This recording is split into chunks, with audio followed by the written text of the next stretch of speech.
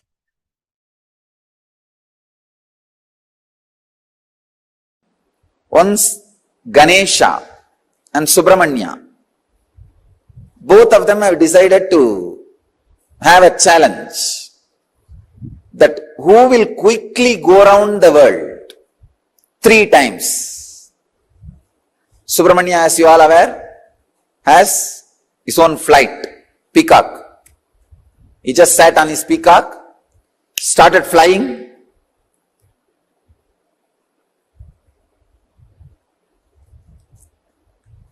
crossing the continents, crossing the oceans, hills, once, twice, thrice.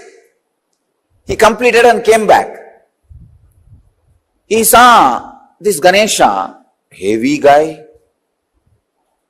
His vehicle is a rat.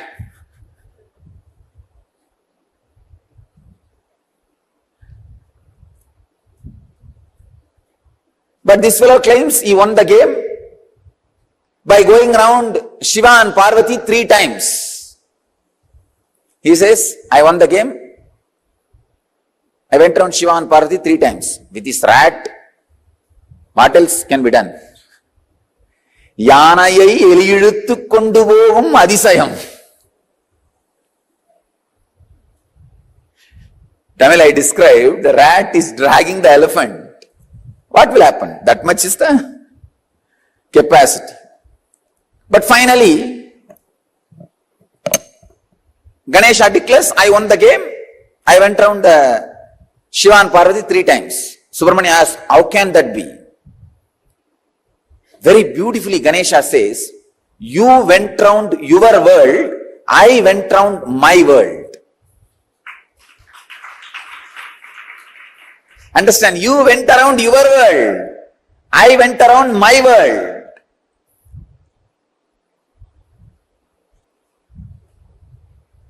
You went around your world, I went around my world.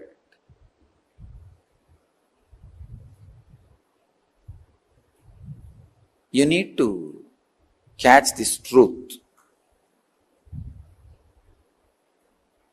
The world, my world. This is the sacred secret. The world is binary, logical, arithmetic, scientific, universal. My world is emotional, based on faith, beliefs, experiences of individual perceptions, realization of individual identity's expression in its fullest form. My world is totally different from the world.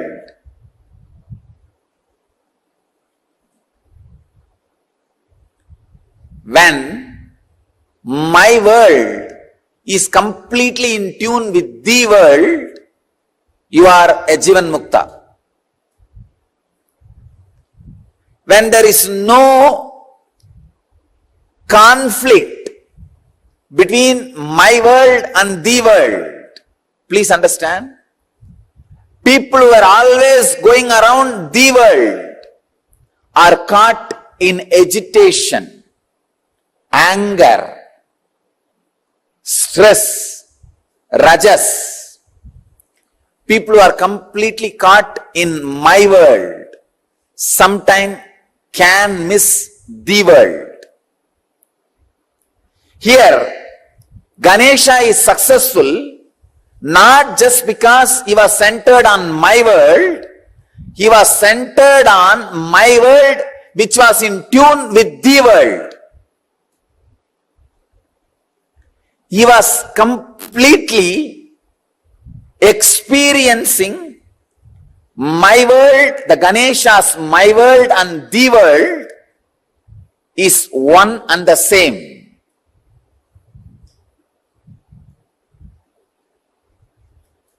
Ganesha's my world and the world has become a solid experience for Ganesha. Understand? Ganesha's my world and the world has become a solid experience for Ganesha. I'll give you a clear picture. How ordinarily people are caught between my world and the world and start preferring between these two, someone. When you start preferring the world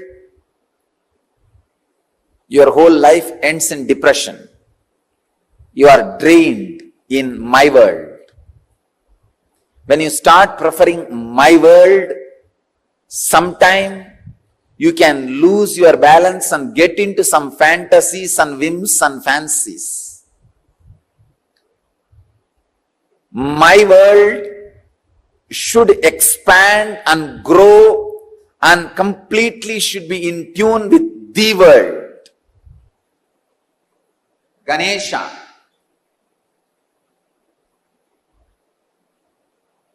is my world.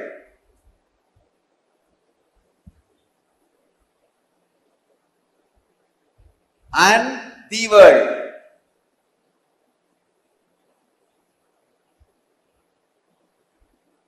Both are in tune because Mahadeva, Shiva, and Devi. Please understand, Shiva and Devi are really the world, and Ganesha also experienced Shiva and Devi as my world. Please understand, they were really cosmos, and he is also experienced them as cosmos. So the my world and the world has fallen in tune as the experience of Ganesha. So he going around Shiva and Devi is literally going around the world. Even though he said he went around my world, in his case the my world is the world. Usually human beings who give preference only for the world become extraordinary materialists but end up in spiritual poverty. Spiritual poverty, depression, utter depression. Same way, people who prefer only my world sometimes end up in hallucinations without falling in tune with the world. Understand, the world can't be rejected as you think. Misunderstandings about the world should be rejected. For example, fire is the world. Your fears and misunderstandings about fire should be rejected, not fire itself. You can't reject it. Its existence cannot be denied.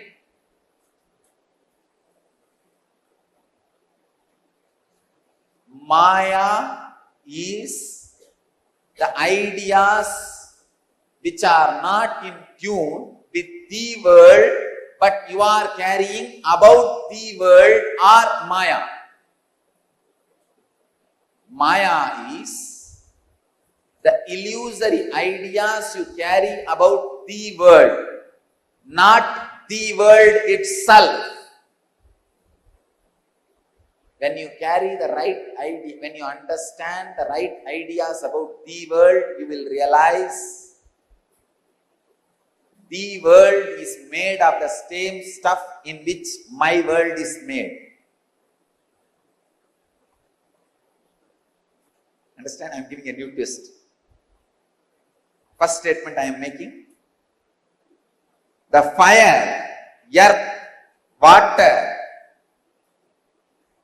air, space itself cannot be denied. Your wrong concept about it is Maya. But when your wrong concepts about it is removed, it loses the identity which you are thinking it is having.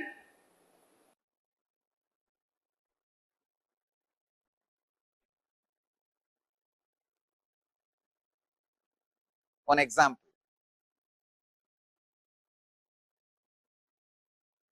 The fire. You have fear about fire.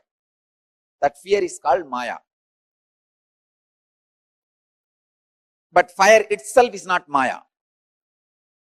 When the fear is completely lost in you, when you are in tune, suddenly you realize what stuff is a base material for you, same stuff is base material for that. You are in tune already. You can play with it, conquer it, go beyond it.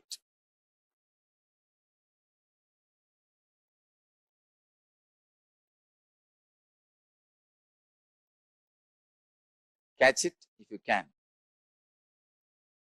It's one of the very, very, very subtlest truths.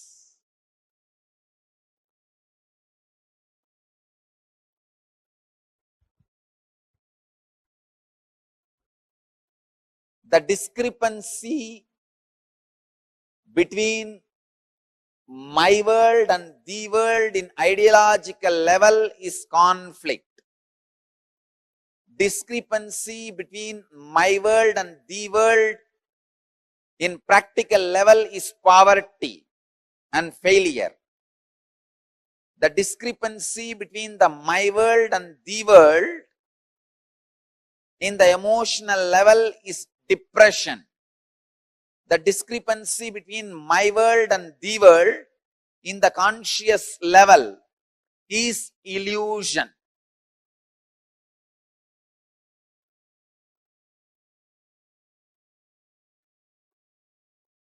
Next, Subramanyas. Muruga.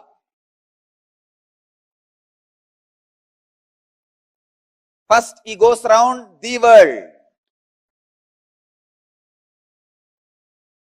As usual, when you go around the world, you will get into an intense rajas. In that extraordinary rajas, when you claim the victory, he comes back to see already somebody has won the game.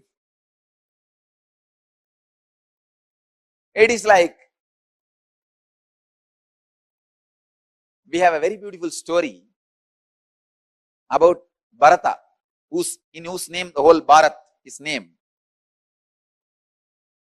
He suddenly felt he should conquer the whole world and conquers, reaches the peak of the Meru hills, which is mythological basically in Hindu tradition, to establish his flag. When he goes there, suddenly he finds 10 million flags are there. Means before him 10 million people have conquered the world. All their flags are there. He felt, oh God, where did I land? Then Brahma appears and says, oh my son, do not think you are the first one to conquer the world.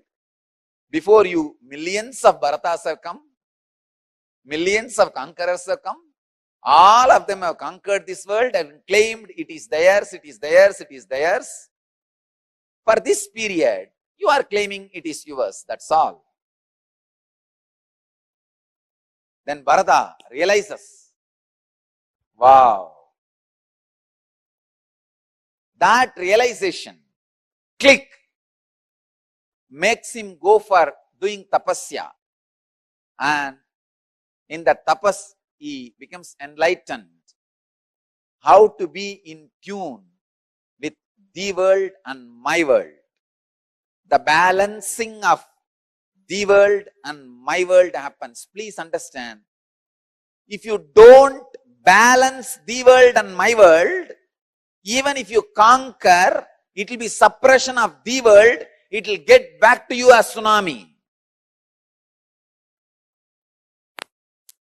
The materialistic civilization is conquering the world without balancing my world, which is leading to all ecological imbalances.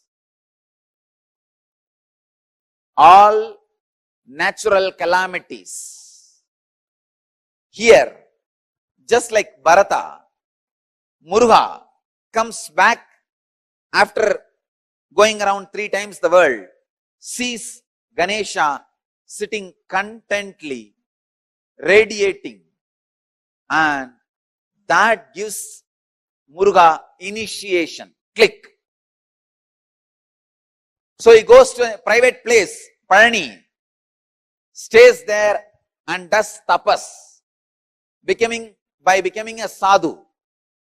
He becomes a sadhu, leaves everything, goes there and establishes himself in my world. When he is in tune with the world and my world, in the tapas in Palani, he becomes enlightened and starts radiating enlightenment to the world. Understand? The world and my world. You need to understand the whole story in right angle. Don't think he went and stood there in anger and Avai came and sang some songs and then he went away back to Shivan. It is a cinematic version. Exactly this is what has happened. Subramanya, when he sees just the success in the world is not the ultimate. You need to balance, understand, tune with my world and the world, then conquer, then go beyond. Without in tune, any effort to conquer the world leads to great chaos in the world and my world. The restlessness in my world, natural calamities in the world. Extraordinary restlessness in my world reflects as natural calamities in the world. Understand? All the civilizations which is suffering with extraordinary attention to the world without balancing my world are suffering with too much of natural calamities.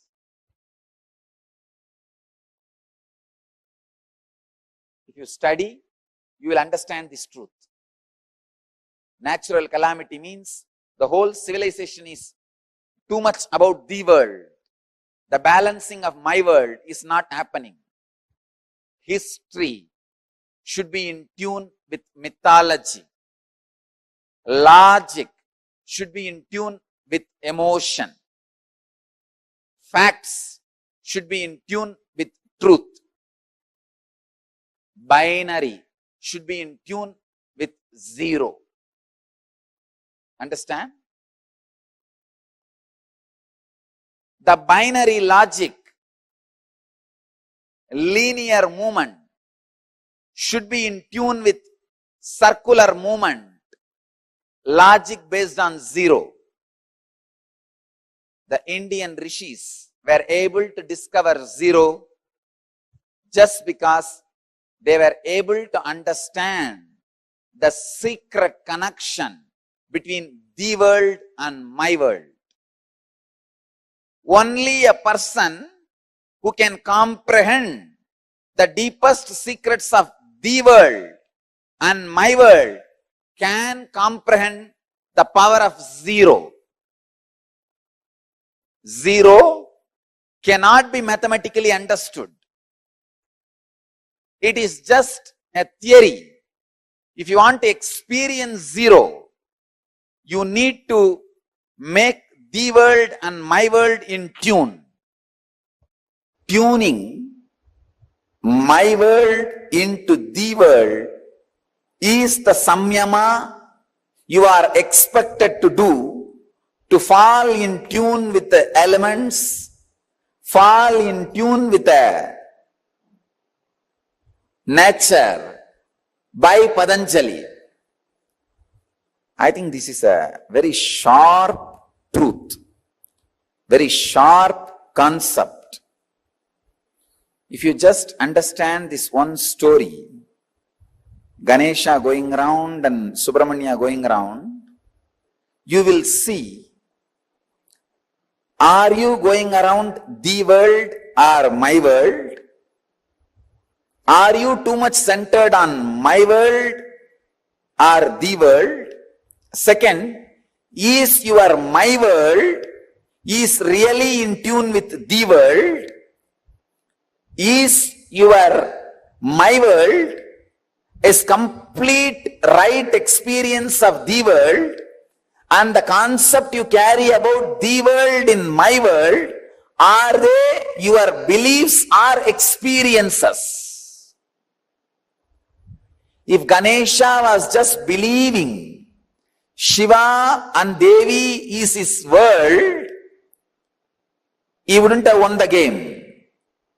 Not only Shiva and Devi should be the world, Ganesha should be experiencing it.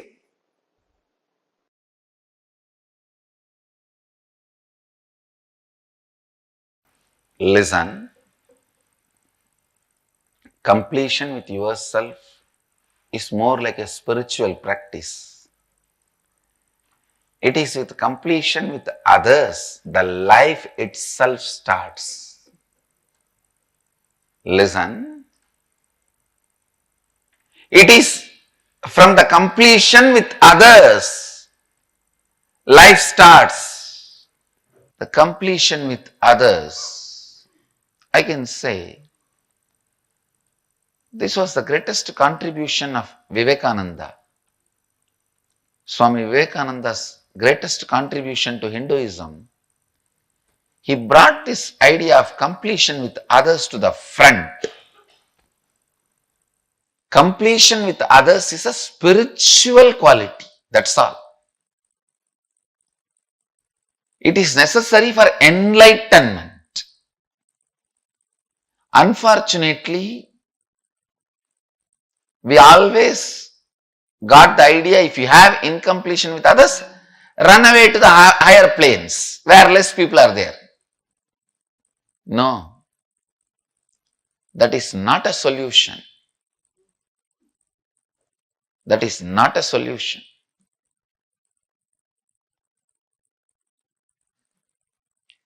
Completion with others is the basic necessity, the basic quality you need for enlightenment.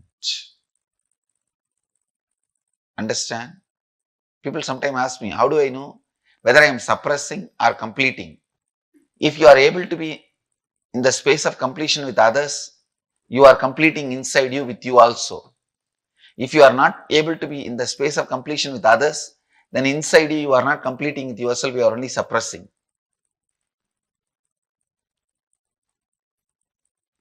So the scale to find whether you are completing or suppressing, completing or brooding over, completing or waiting for a chance to take revenge. I have seen many people. The name of completion, now I am completing, but I am not going to keep quiet. I will wait for time. When my time comes, I will tell you what to do. I will do what needs to be done. Completion with others is a spiritual practice. Completion with yourself is like Mahadeva. Completion with others is like Devi. Devi is required for the life to happen. That is why in all our temples, I have put Devi along with Mahadeva. I have not put Devi as a separate deity.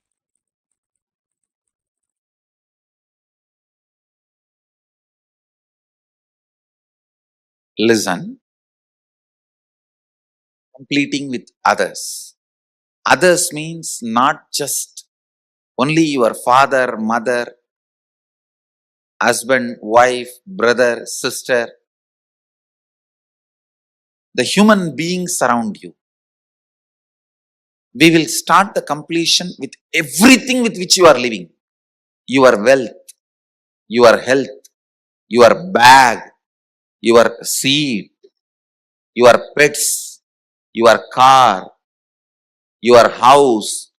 Please understand, all these are living part of your life.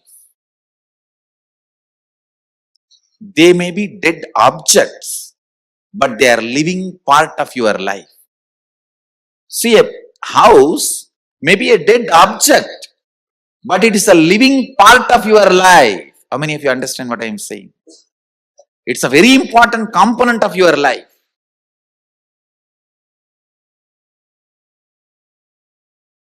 First, we will start completion with all the human beings with whom we are living. First step, completion with everything. With every human being. First thing you need to do is deciding, I have to bring completion with others, with whoever I am living. I have to bring completion with whoever I am living. Even if they don't want, I will stretch my best and I will decide I am in the space of completion. Whenever they want, I am open to have them. I am open. I am going to be in the space of completion. Whenever they are also ready, it will become completely complete. Understand? Completion with others does not mean you are going to apologize to them. No. Apologizing is not completion. Asking sorry is not. So many people were saying, I want to apologize, I am sorry. No. I am sorry is not completion. I am deciding to drop hurting pattern in my life or any incompletion, misunderstanding, anything. I am deciding to drop and I am deciding not to bring them, not to give life to it again. See, past, you can't say you are wrong or you are right. No one can say you are wrong, you are right. It is not apologizing. It is not feeling sorry for the past. No. Deciding, I am dropping this incompletion, hangover of the past, and I will not allow this to happen once more. Completion is actually responsibility, not apologizing. See, apologizing or feeling sorry comes out of powerlessness, but completion comes out of responsibility. Understand the difference. Please listen, see the difference. Now when I am saying you need to complete with your mother, with your father, with your brother, with others, I am not asking you to apologize. I am not asking you to call them and say, oh sorry, oh sorry, oh sorry, bus bus. No. No. Feeling sorry comes from powerlessness. That is not completion. When you call, you explain, this is what has been perceived by me. Here, I am not interested in looking into you are wrong or I am wrong. That will only create more and more anger, hatred and suppressed violence. I am only saying one thing. I am ready to drop the past and its powerlessness, incompletion. I am declaring I am dropping the past and I am complete. I don't have incompletion. And I will not create any incompletion anymore. Your decision and declaration, when it reaches them, you will suddenly see they also open up and start coming towards completion. But first, you need to be prepared.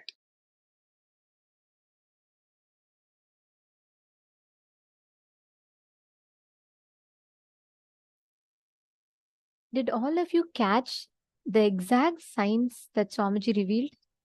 All of you understood?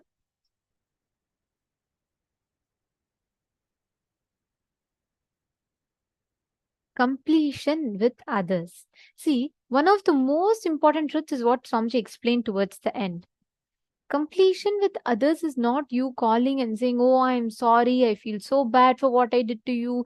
And, I'm sorry, even if you're right or wrong, I am sorry about it. No, completion is not that.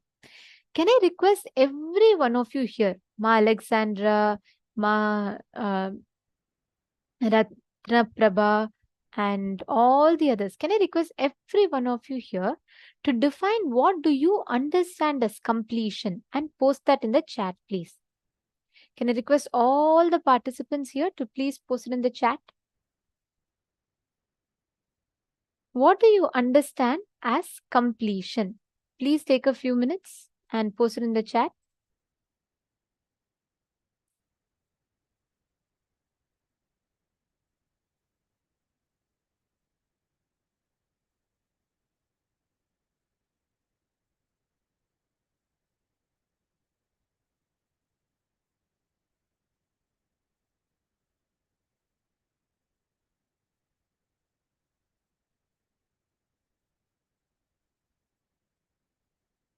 I request every one of you, take a few minutes.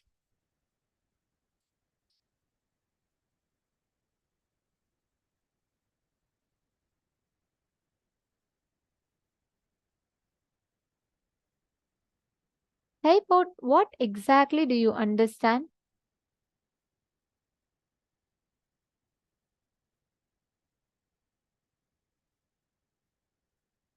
See, there is two things Swamiji explained. Something called the world and something called my world. So, Ma Alexandra has posted, okay, my name is Nithyanandita. So it's, okay, anyways. So completion is when I do not repeat the same pattern. Only if the pattern does not get awakened in my behavior and thought, it can be called as complete. Beautiful. Ma Ratna Prabha has posted, our belief between my world and the world. My world is emotional. Okay, very nice. Mahedi Shlak has posted, any relationship that we create out of incompletion can never lead us to incompletion. Beautiful. And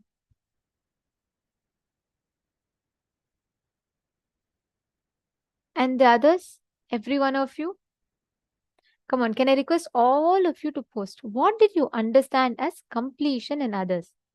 Okay, Ma Liangshu has posted, it means I don't have conflicts with others anymore. Ma Prithvi Prasad has posted, to drop the control of the past on the present and future, to let go by initiating completeness is not equivalent to apologizing. Beautiful.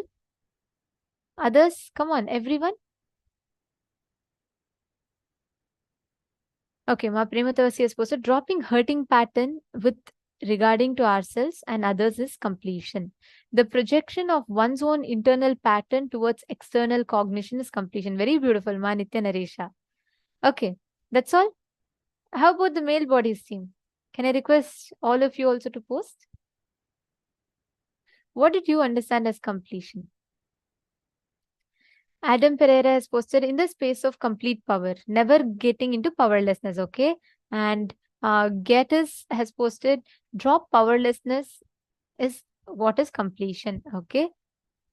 Closing the old cycles, that is completion, okay? Now, each of you have given different understandings. Listen to this very carefully. Swamiji explained a truth called the world and my world. For me, at this moment, for Ma Prithvi Prasad or Ma Hiranmayi or Ma Liangshu, for all of us, there is one reality, correct? The fact. The fact is that there is a class, okay? The class is happening and I am conducting, all of you are listening to it. This is facts, right? Now, in my world, I may perceive this. Let's say I'm having someone ask some question which is maybe causing some incompletion in me or triggering some memory inside me. Now, the way I perceive the same situation will be from my world's perception. See, whether I am sitting here in this class or Ma Dona is listening or Ma Prithvi Prasad is listening or Ma Sheriga is listening, all of us are listening. The class is happening is fact. But each of us have a certain perception attached to this fact. I perceive the same class in my world based on my patterns, my emotions. So there is one called life, as it happens, the fact. The second, our understanding of the world. The world, this program is happening. But my world, each of us have our my world. Madonna might be experiencing the same situation in a different way. I might be experiencing the same situation in a different way. Ma Prithvi Prasad might be experiencing the same situation in a completely different way. Now, each of us have different perceptions of the same fact. So my experience, the way life is occurring to me right now at this point in time is my world. How life is occurring as it is the world. Are you all catching the difference? Getting it? I'll give you all another example, okay? Let's say when you were young, you were a small child and playing in rain, enjoying yourself in rain, and your mom calls you once, you don't come in. She calls you the second time, you still don't move in. Third time she calls you, you don't get in. Fourth time, she says, enough is enough, you will catch cold. She comes out of the house and gives you a tight slap, and she drags you back inside the house and she locks the door. Listen very carefully. This is very important to understand. Here, the world is what? You were playing. Your mom called you few times. You didn't come inside. She said you will catch cold. You still didn't come inside. So she came out, slapped you, dragged you back inside the house. But when we have that extra layer, the background music of our emotions added to it, as that young child, you will not have any understanding in your brain that, she's doing it out of concern. At that moment, when your brain is filled with emotions, how does the brain perceive the situation? Oh my God, my mother came and she took all my joy away. She does not want me to be happy. She does not want me to enjoy. So she stopped me, she slapped me, and she took me back inside the house. Now, this my world cognition, where you feel life does not, at that point, you feel my mother never wants me to enjoy. She wants to restrict me. That cognition is formed inside of you. Let's say a few months pass by and you grow up a little bit, you're more matured now. You understand, hey, after all, because I didn't listen, she had to take me. Good that she took me. Out of her concern only, she wanted to stop me. But this feeling that life wants to take away my joy becomes very deeply inbuilt inside of you. So what happens after mom? Next, you go to school. You'll ask your teacher to go for some cultural, and the teacher will say, no, you can't go now, you have to study. What experience you had with your mom, that pattern gets triggered again. So you feel like, God, my teacher does not want me to enjoy. She's always restricting me. Next, some time passes by, you just understand it's okay, it's normal, it's their choice. But sometime later, in your high school, your friends, you want to do something, but all of your friends say, no, if you want to be with us, you cannot do that. And immediately you project the same incompletion. You feel like your friends are restricting you. Your friends are not allowing you to enjoy. You feel controlled by them. So mom changed, teacher changed, now friends. But the cognition, the way reality occurred to you did not change. Notice that. Next, you go to your, let's say, your boyfriend or girlfriend. So he or she tells you that, no, I don't want you to do this. I don't want you to go to this place. I don't want you to go with these people. Again, you feel controlled. The exact same incompletion that you had with when your mom stopped you from playing in rain again reflects here. And you feel like, oh God, my friends don't want me. My girlfriend does not want me to enjoy. She's so possessive. My boyfriend is so controlling. After some time, when you marry, it gets even more stronger. Then when you go to work, you project the same thing even in your boss. Feel your boss is controlling you. So listen very carefully. Who is controlling changes? The faces change, but the space, the way life occurs to you does not change. How many of you are catching it? How many of you are understanding? Now, that experience you have each time, that is your my world. The person is the world. The situations is the world. But the way that situation occurs to you each time is my world. Now, the tricky part is here. Most of us are stuck to the my world's understanding of the world, because of which all problems occur. I'm not saying people are always right. People could be wrong. You might have had injustice done to you.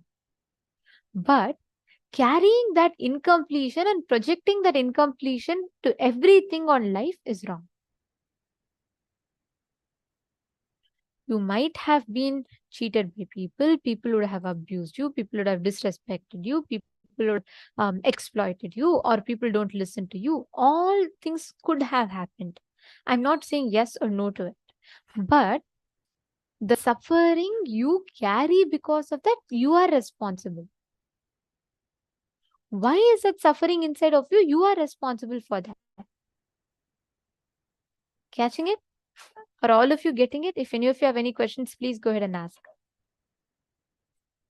Your pattern, Ma Naresha, you caught it right way. You had put, right? Projecting your patterns to the outer world is incompletion. Understand, your pattern, what hurt, what pain you're carrying, the people changed. Your mom caused a certain incompletion in you, but she is not responsible for that. You created that incompletion inside you. But what happened? You went on projecting that on you projected that on your mom, you projected that on your teacher, you projected that on your friends, you projected that on your fiance, you projected that on your boss. Now, 40 years will pass by, 50 years will pass, 60 years will pass, but you will still be stuck as that same 7-year-old child who felt controlled by life forever. 60 years of your life would have passed, but you would have still been stuck as that same 7-year-old child who feels life is controlling you. Now, who is responsible? You cannot say, come on, all these people are responsible to cause this situation in me. No, that same situation for another person could have been a different experience, but you chose to carry that experience. Even if people did something worst to you, even if you went through physical abuse, sexual abuse when you were young, understand all these sit inside of you as wounds.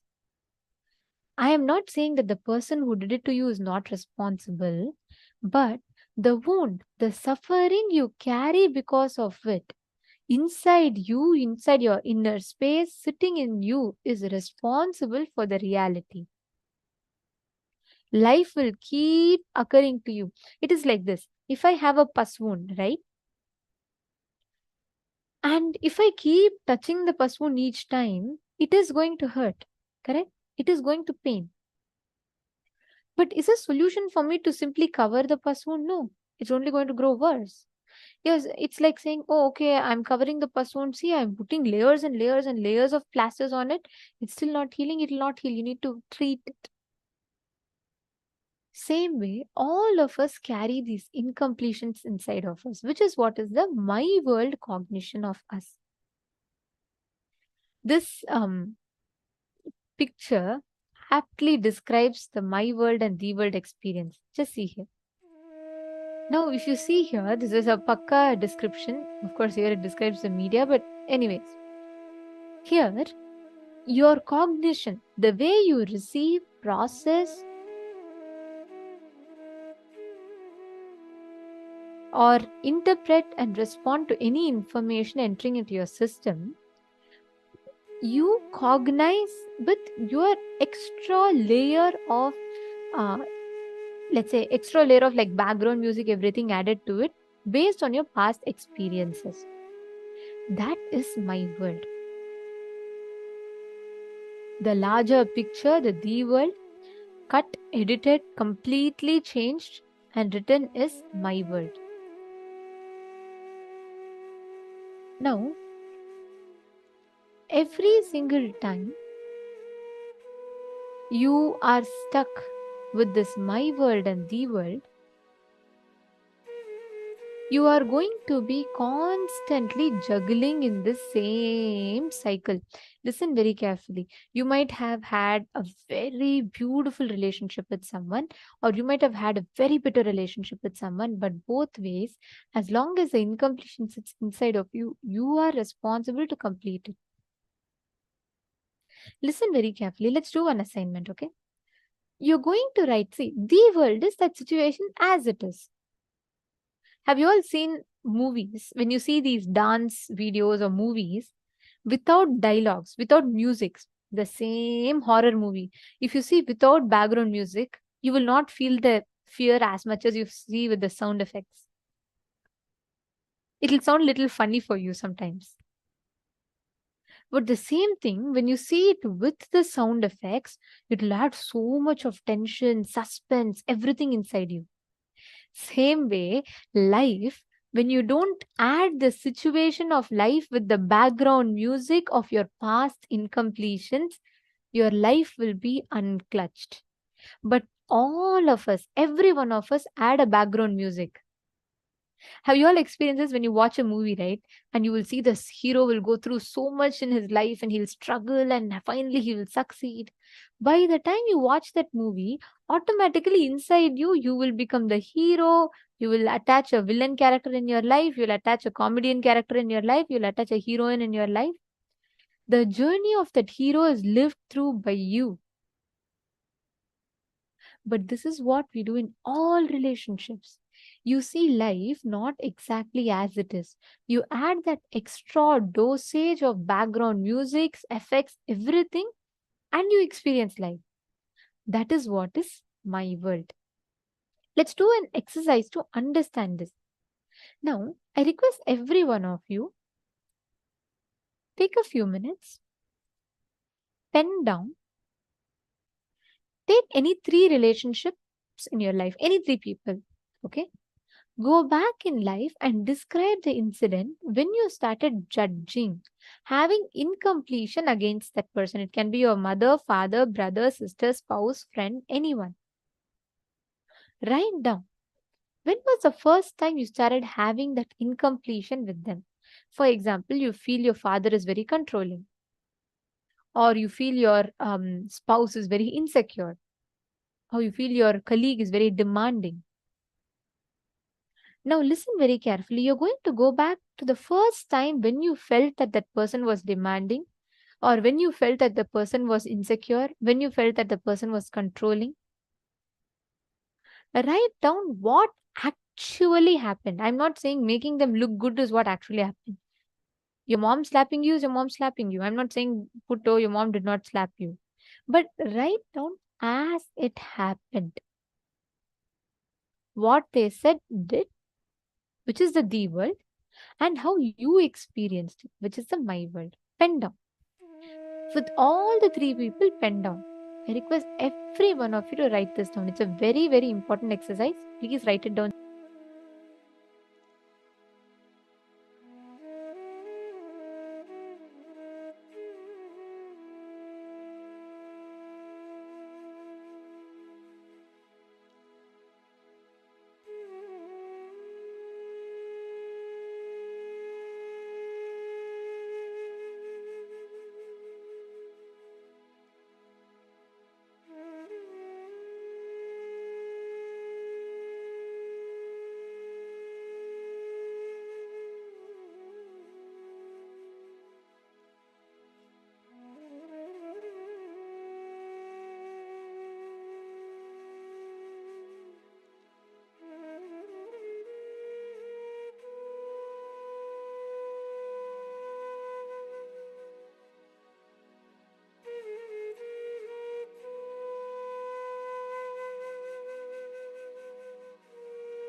Yes.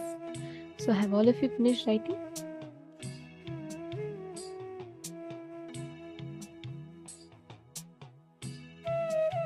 Yes. Have all of you finished writing, please? Okay, beautiful. Now, this first step that all of you wrote down is my world and the thee world. Now, listen very carefully. The first thing you're going to do now, before you complete others, the 3 relationships that you've written down, you're first going to invoke that relationship in Swamiji's Atma Murti and complete with the Atma Murti. Verbally, you're going to talk to the Atma Murti. Okay? Listen very carefully. What does that mean?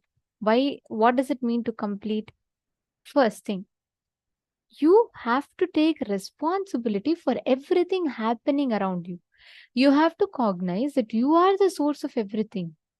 Completion with others does not mean you're going to apologize, but completion is thinking I am deciding to drop the hurting pattern in my life and not giving it again to people. Just deciding completion, what you are going to do. Listen, whom should you complete with? If you are remembering someone 3 times a day, they are a part of you. They are a part of your life frame. Whether it is your joy, pain, everything is dependent on them. And all of them, it can be your spouse, it can be your boss, it can be your colleague, it can be anyone. Whoever you think as part of your life, whoever you remember more than 3 times a day, you're going to be completing with them. See, unfortunately, you are never in touch with the actual happening of your life. Because for you, your perception of the happening is actual happening. But actually, there's an happening. The relationships shaped by your cognitions is responsible for the way you relate with life and people of your life. Your cognition makes or breaks your relationship. It is not the person. It is not the person outside of you. It is your cognition about the person. Madonna is asking, question, same words can be expressed with different attitudes or energies. Is the attitude or energy I felt my world or the thee world? Listen, Ma, I could have, let's say I go and someone beats me. Example. Okay. So I'm going and telling something to someone and they're beating me. Now, I am not saying that them beating me is my perception. No. I'm not saying that. Factually, someone is beating me. They got angry and they're beating me. Correct. But I have a my world perception about the whole situation. Life is torturing me. Nobody's there for me. When someone beats me, immediately there's the layers of thoughts that comes inside me. Oh, nobody's there to support me. Nobody loves me. Nobody cares for me. Life does not like me. That extra perception that you carry, that is my world. See, I'm not saying what attitude people are saying. It's not about judging or analyzing people, Ma. Understand, though whatever people may tell, there is a perception that you carry about it. That has to change. That addressing and changing, working on that my world's perception is what we are doing now. See, listen very carefully. All of you listen. Even the relationships that you're completing with, even if your husband, let's say, hit you physically and you went through that whole trauma, we are not saying that what he did is right, but there is a certain background music and extra layer of incompletions you've infused over that incident, which you need to complete. You might not be the reason for it, but you are responsible for the incompletion. Swamji will tell very beautifully, you are not the reason for someone to come and affect you, but you are responsible for the suffering you're carrying inside of you. You are the only one who can heal that suffering, and you're the only one who should heal that suffering. If someone else from outside can give you suffering or give you joy, that means they can take back that joy anytime they want. That is not fact. That is not the truth. You are the one who chooses to suffer. The situation might be bad, but the suffering is your responsibility. Now listen very carefully. You're going to go in front of the Atma Murti, and with all the three relationships that you have written down, you're going to be verbally speaking to the Atma Murti, literally sharing your incompletion with Atma Murti. Like as if you're verbally speaking to the Atma Murti. You're going to be actually like speaking. You're going to invoke that relationship. So let's go to the Atma Murti, listen very carefully. Do not directly speak to that person now. We will tell you when to speak. First, go to the Atma Murti. Verbally, don't mentally talk. Verbally talk to the Atma Murti. Say, see, I had this incompletion with you. And this is what I felt. Understand, when you do this completion with Atma Murti and with the mirror, all the first layer, that anger, everything will went out. Then when you go and complete with the person, by then you will become little settled. So it's very, very important. You're going to do 2 steps now. You're going to go to the Atma Murti and you're going to be reading out the whole incompletions and completing with Atma Murti. Next, you're going to be going to a mirror, sitting in front of the mirror, and you're going to be completing with the mirror. Having the mirror, you're going to be completing. I request every one of you to start this step. Please do this very, very sincerely. Each of the step is very important and pivotal for your completion. So please make sure you're all doing it sincerely. Do not call the others right now. We will tell you when to call.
Now, if you have finished this step, let us all enter into the next step of this process. Now, as each of you are writing down, if you have finished speaking to the Atma Murti, and if you have finished completing with the mirror, even once for now, if you relive in the interest of time, that is good enough, so that in the next step you can continue further whenever you have more time. Okay, listen very carefully. Now is the most important step of all. You are now going to call the person that you want to complete with. Call them. You're going to complete with them. Understand? Like I said, we are not the reason for the incompletion, but we are responsible. They are not the reason. See, they are not the ones to be blamed. We are responsible for the incompletion. So you're not going to be blaming someone. You're not going to be calling and telling, because of you only I had this, because of you only I'm suffering like this. You're not going to be blaming anyone for anything. Start with simple introduction. Say, I'm doing a meditation program where I'm supposed to heal and complete myself. I understand that all this has happened in our life. Now I realize I am only responsible. Whatever happens outside, you don't need to feel hurt. You are responsible. See, listen, purpose of the completion is not just healing relationships. Your whole energy, your whole consciousness is different. Please understand that. What happened was not wrong. What happened was not wrong. What is happening is right. Completion is right. Past is not wrong. You're not going to be blaming or complaining. You're going to be completing and dropping that in your inner space. Listen very carefully. Call your friends. You're going to be genuinely completing with them. So, my Priyatma Swarupini is asking, so what we are perceiving from an incident, we should imbibe and believe it. We should unclutch from that perception, right, Ma? Yes. See, unclutching from that perception happens only when you complete it. See, many times some incompletions are so deep in us, we feel so justified. How can this person do this to me? How can this person put me through suffering? Only when we complete it, even we will realize and come out of it. So you're now going to be revisiting all of those situations and you're going to be completing. Call your friends and complete with them. Tell them genuinely you want to complete with them. You realize, and this is what you have been carrying inside of you, and you're going to be completing with them.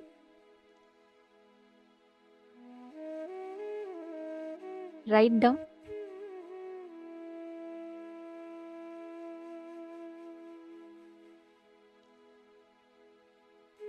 Please call and complete. You need to do it with the understanding that they are not the reason.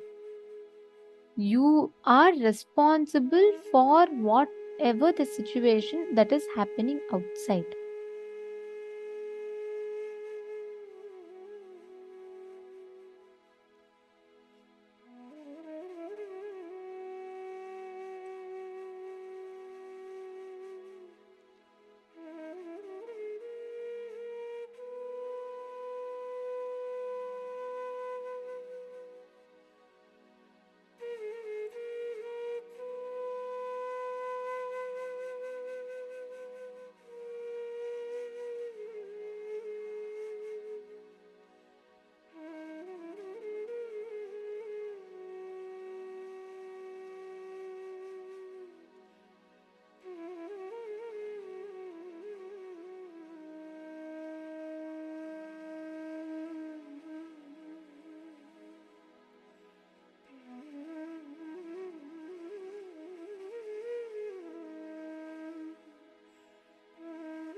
Yes, please relax.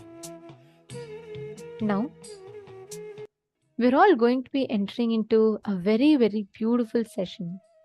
Understanding how true love and fulfilling relationships is your birthright. Let us listen to the revelations now.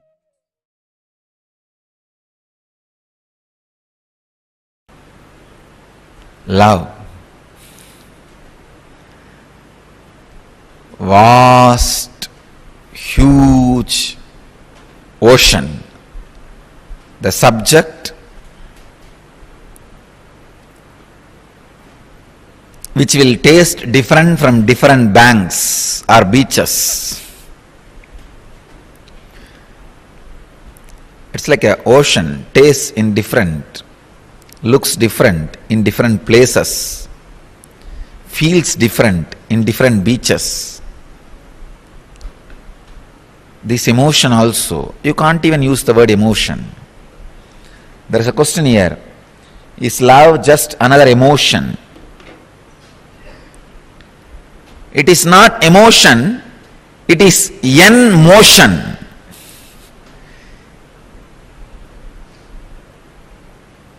It is the energy which makes motion happen in you towards enlightenment, from enlightenment towards enlightenment. When the glimpse of enlightenment starts in you and motions you towards enlightenment, the ultimate enlightenment, between that period, what you experience is called love.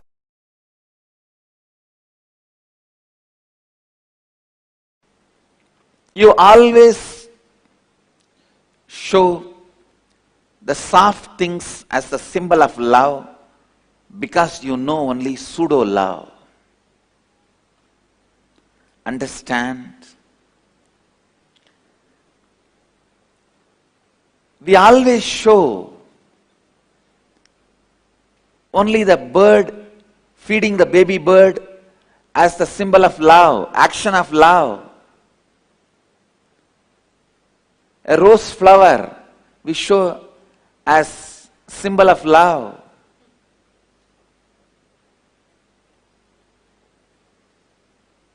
But we never show a banyan tree root, the hanging root, as a symbol of love.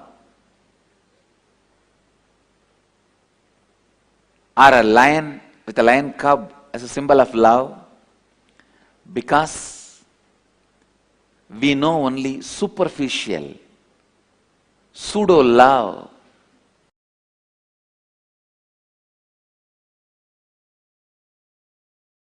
Please listen.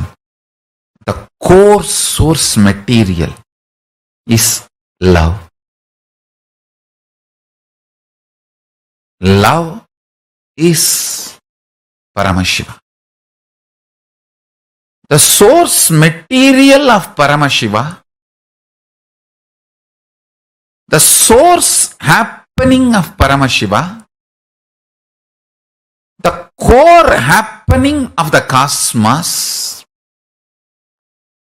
cause, karana, karya, result, action. The source material, mulya of the karana and karya, Paramashiva, Param, that core is the pure love. Understand? This whole universe is nothing but multiple versions of that core love, that's all. Whether it is the planet Earth, sun, moon, you, the best of your life and worst of your life, best of your perception and worst of your perception, best of your experience, worst of your experience, all are different versions of love. When I utter the word love you, understand you are absolutely loved and protected and safe. Especially if you resonate and feel connected with that word love, When I say love you,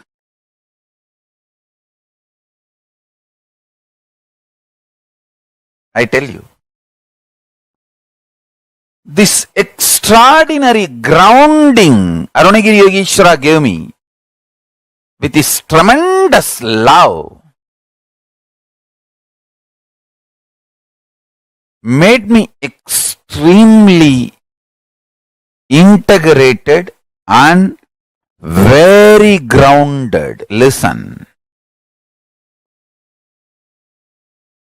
Not being grounded is one of the worst suffering modern day humanity is facing. That is why so much of revolt, anger against everything. It's not that people are angry with some political system, economical system, religious system.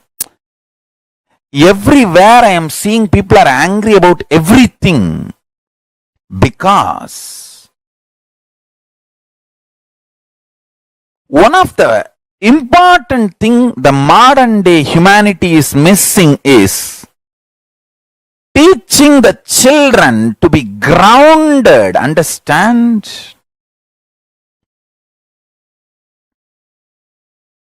Only after I grew up, I feel grateful to my gurus. The way they grounded me with my integrity. Whether yoga or puja or the right powerful cognitions, the way they grounded me, something extraordinary. I can see same my age boys who grew up in Tiruvannamalai. The difference, the only difference is Arunagiri Yogeshwara grounded me. The extraordinary love and integrity. I tell you, it is not that because he showered love, he did not integrate me. It's not love of spoiling. The modern day parents, when they can't spend time with you, when they can't groom you, train you, be around you, they just give you gifts in the name of love. You also equate gifts to love and love to gifts. This whole habit of gifts is an absolute stupidity. It's a cunning way parents cheat the kids. When you can't spend time with them, groom them, integrate them, in the name of gifts, cheating them. I tell you. I'll really have to tell you.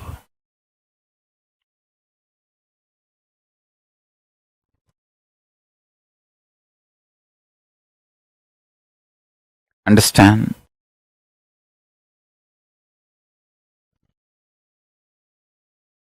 My gurus gave me love which made me integrated.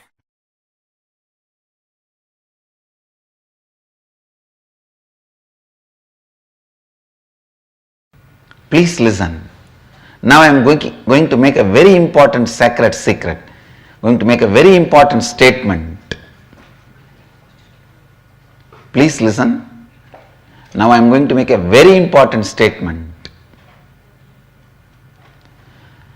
Love of the Master enters into you, completes you, fulfills you, and turns back as love for the Master and enlightens you.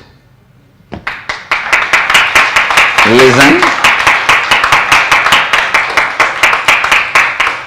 Love of the Master enters into you, fulfills you, completes you, turns around and flows as love for the Master and liberates you.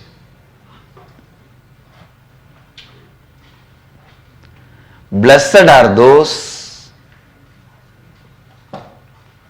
who taste love of the Master. whether it is a benign look, benevolent look, or a serious look of a surgeon. When a surgeon looks at the tumor, remember, he looks at the tumor, not you.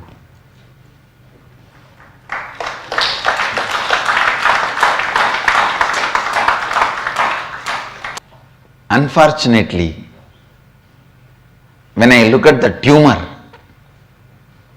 to terrorize the tumor, you mistake I am looking at you.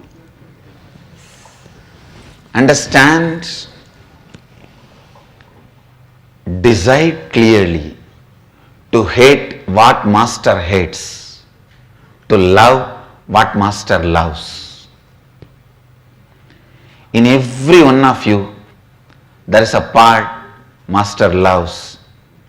Love that part, cherish that part, nourish that part, entertain that part, enrich that part, that will enlighten you. In every one of you, there is one part Master hates. Hate that, destroy it, complete it, drop it. That will be a great liberation for you.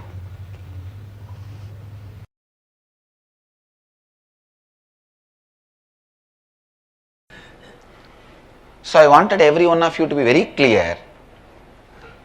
The truths I am sharing with you is directly from the inner space of Mahadeva.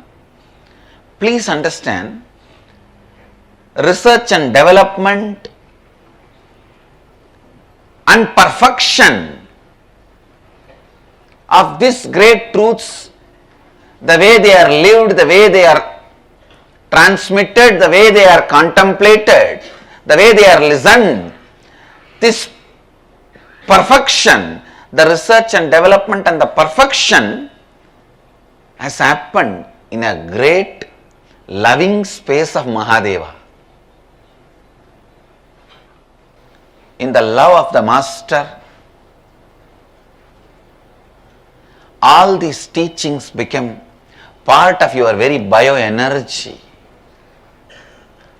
Love of the Master is from the space of bioenergy, pure Kundalini Shakti, unpolluted.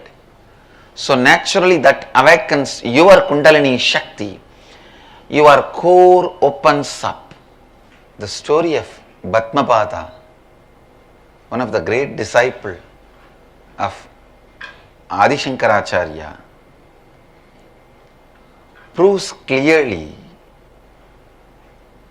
just by the feeling connection with him, feeling connection to Adi Shankara, he has mastered the nature. He was so powerfully in tune with the nature. He was so beautifully in sync with the nature. You may not know the story. There was a great disciple of Adi Shankara who is not that intellectually capable, but highly devoted, dedicated, integrated to the Master, integrated to his disciplehood. One day he went to wash the clothes of the Master to the other banks of the river. He was washing there. Some of the other disciples of Shankara were discussing and they were making fun of Bhatmapada. What is this? This fellow is all the time washing the clothes and cleaning. Did he come here to become a laundryman? If he is not learning any scriptures and not studying, contemplating, when is he going to get enlightened, master the nature, Prakriti, life? Shankara was just laughing. He may be little less capable in intellectual way, but he is an amazing, intelligent being who is doing what needs to be done first. Who is putting First things first. Shankara wanted to show this to other disciples. So he just sits up and calls from where he is, Bhatmapada, please come. Actually, he uses the word first time Bhatmapada. Earlier his name was different. He just calls his disciple.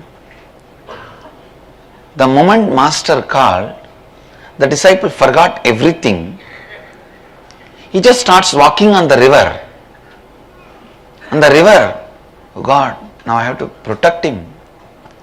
When somebody is in such a deep space of trust with the whole cosmos, Master is a representation of the whole cosmos. I cannot allow him to suffer, I cannot let him down. So the river just makes lotus flowers and holds his feet wherever he puts his feet. Please understand, lotus will never happen in the river because river is flowing water. It happens only in ponds, stable water. But here, river produces the lotus and holds his feet when he walks and makes him cross the river. Usually, people will be anxious when they cross the river. Maybe first time, a river would have been anxious when a person is crossing the river. That she has to safely reaching the other side. Because every step is held by a lotus. He was called Bhatmapada. Shankara demonstrates to all his disciples the need for the loving space for the transmission of the Advaitic truth to happen, because your birth itself has happened when you denied the self, Advaita. Something that deep which is able to make you assume a human body and broken mind can't be transcended unless you trust somebody more than your human body and broken mind.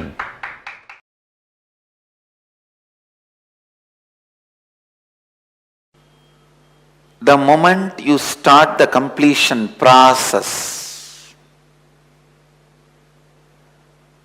the Guru's grace has started happening in your life. Please understand. Your self-effort brings Guru's grace. Guru's grace brings more self-effort. Guru's grace inspires you to start the completion process. Completion makes more Guru's grace flow in your life. It is virtuous circle. You might have heard the word only vicious circle. Now I am introducing a new word, virtuous circle. Love of the Master enters into you and inspires you to do the completion process. Then it turns as love for the Master. When the Guru's grace enters into you, it starts moving you towards completion process. When you start the completion process, automatically the more Guru's grace enters into you. Please understand, don't ever be afraid. Don't say, oh God, I have so much incompletion. How can I ever think I can complete and rewrite my future? When a fire starts burning the trees, not only the forest reduces, the strength of the fire gets added. So when you start doing completion, you may have 10,000 incompletions in front of you, But when you do even one completion, two completion, all the completed thoughts will become power of you. Not only enemy is reducing, friend is increasing. Opposite army is reducing, your army is increasing. The pattern of completing with incompletion becomes your strength.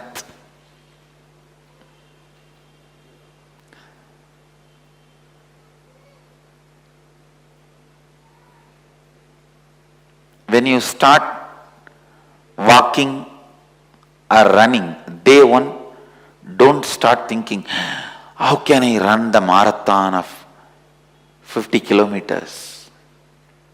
First start running 1 kilometer, 2 kilometer. The stamina your body builds, that will take care that you run 20, 30, 40, 50 kilometers.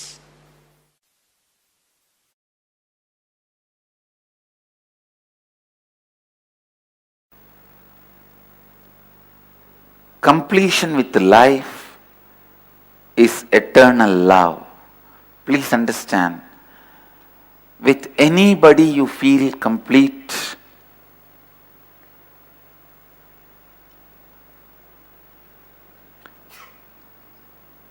Don't think the person is completing you. Your completion is making that person beautiful. Please listen. What I am talking is a very important point.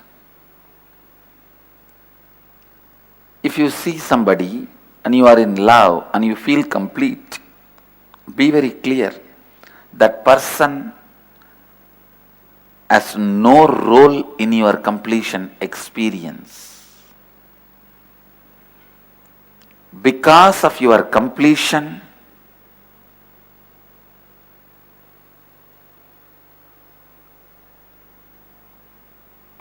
the person looks more greener than the green itself, more rosier than the rose itself, more beautiful than the beauty itself.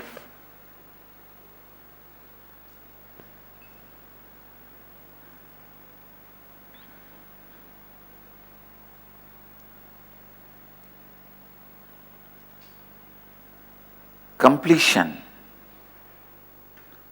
is the state where you rest in awareness.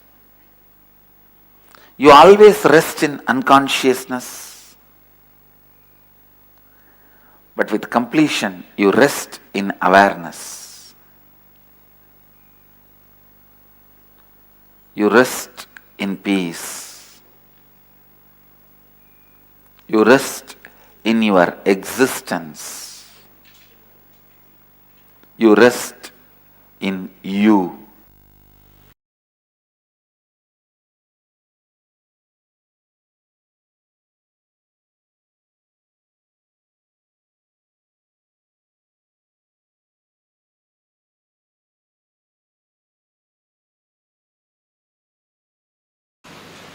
I'll tell you the story. I'll tell you the story of my completion.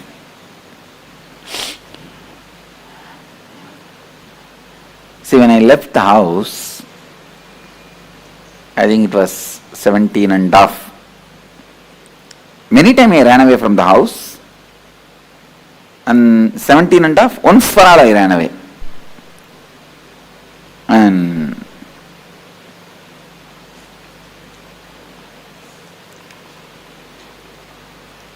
I think when I was 17, both my gurus, Raghupati Yogi, Yogi Yogananda Puri his name, and Vibhudananda Puri, lady sannyasini, Kuppammal her name, both of them have passed away. After they left the body, it was almost like impossible for me to live in that city. See, in that town, every stone is associated with their memories for me. The hill is the place where I spend my time.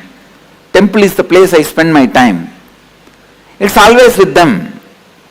After their death, it was very difficult for me to live in that area, in the same town, so I decided that I will leave the place. Now only we call it as town and all. In those days it was a Pakka village. Pakka village. The whole village is only 5 street.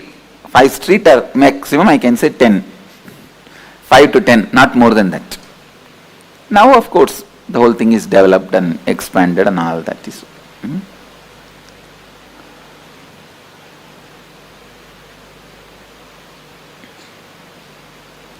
I could not live in Tiruvannamalai, so I decided to leave the house. I had the darshan of Ramakrishna suddenly, so I decided to go to Ramakrishna Mission and sannyasi.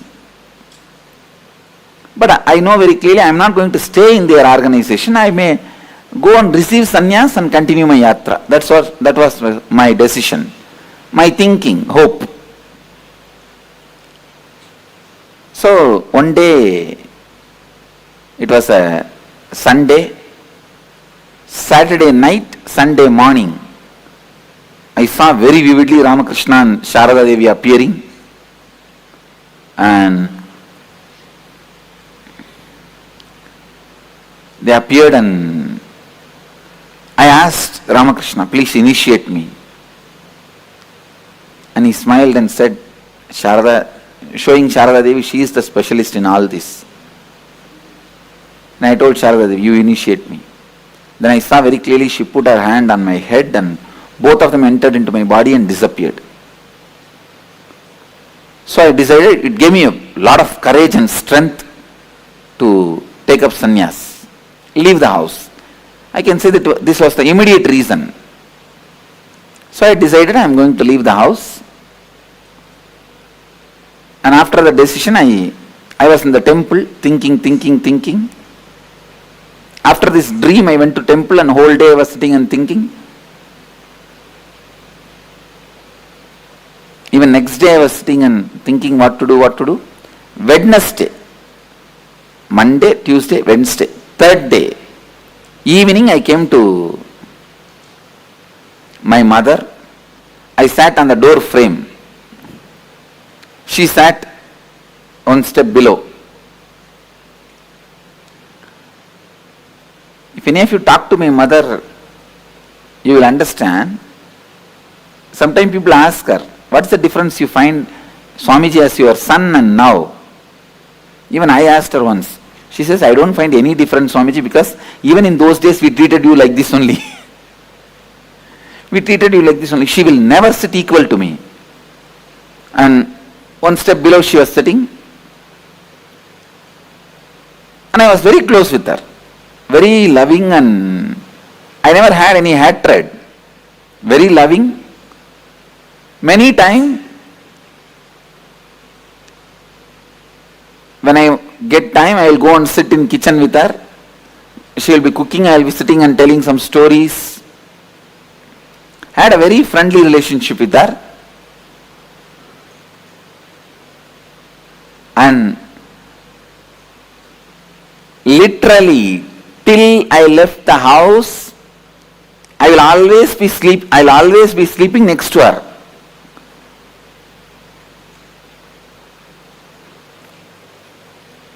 I think if you are from the Western culture, it will be shocking, you will not be able to understand. In Indian tradition, we don't have even the idea of the child abuse. So always, as kids,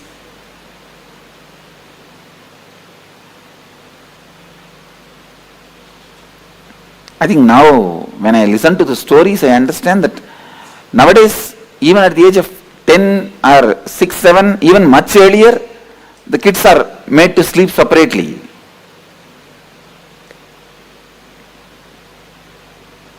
Till I left the house, I will always be sleeping next to her only, holding her.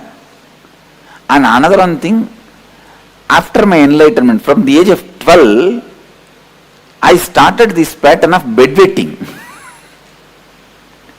10 years I was bedwetting. Later on I found out what was the reason. The kids will have bedwetting, you have heard. But when I was a child, it did not happen. At the age of 12, it started. See, after the enlightenment, every night, the consciousness falls into samadhi. So the message from bladder to brain does not go. That bladder is full and brain does not act. It's in some other state. So I don't get up. Every morning she has to get up and wash the sari and dry the bed in the first floor. It's a routine, but she won't complain even a single day. Single day she won't complain. So I called her and said, I was sitting and I said, I was looking away from her, not looking at her, looking away from her and said, Mom, Swami is going to become a sannyasi. I won't address as me. Only recently I started using this I and me. If you see even my earlier discourses, you will not see anywhere this I and me. It's Ramakrishna style. And only very recently only I started using I and mine. I, me, all these words. Otherwise I will tell only Swami. Even to tell about me, I will tell only Swami. So, if you talk to our Gurukul kids, even they will not say I and me. They will only tell the name.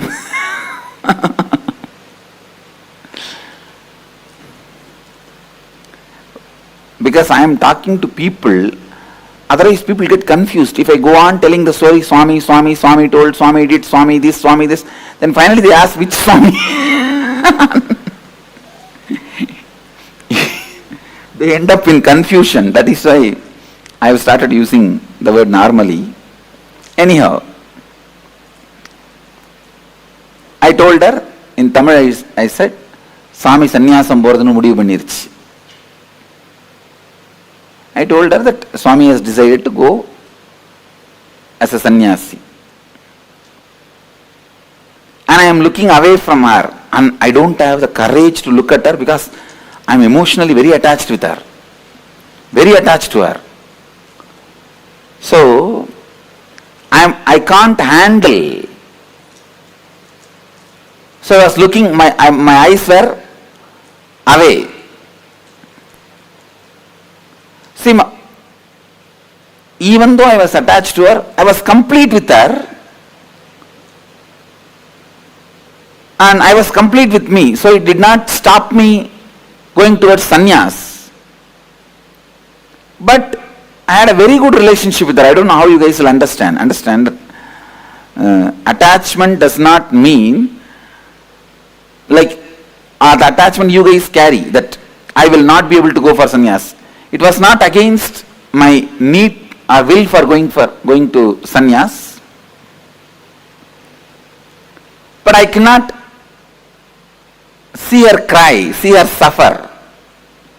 So I was keeping my eyes away, looking away from her. I did not get any response from her.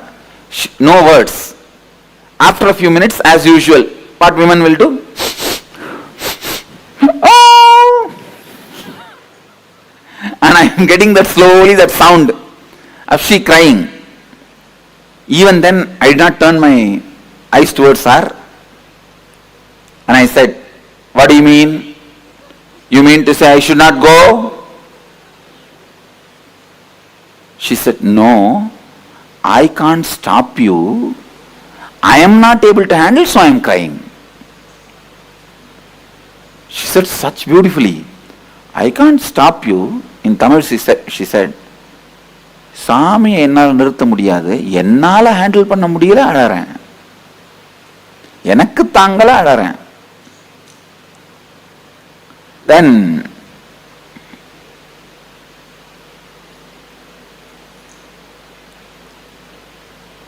she hugged me, and usually I am a very I will be so happy and comfortable with my mother Even while I am sitting in the kitchen, I will be only putting my hands on her shoulder and talking. I was very comfortable. So I will never miss a chance to hug her. This hugging, I think, I learned from my mother only. Now I tell you really, if you are complete with your mother, all women in your life, the relationship will be so complete. If you are complete with father, all men in your life, the relationship will be complete. I was so complete with my mother,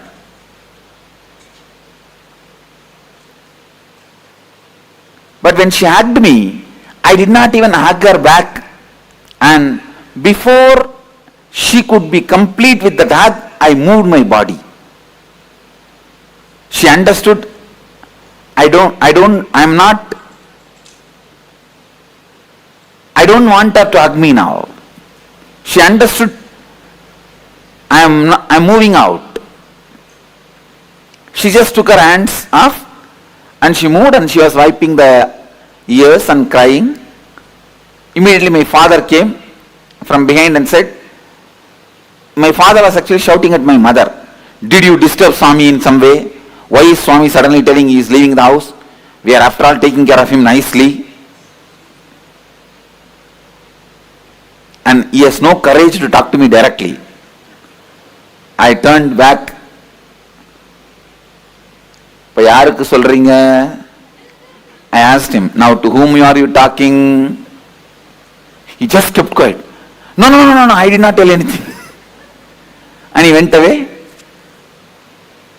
And then the drama started.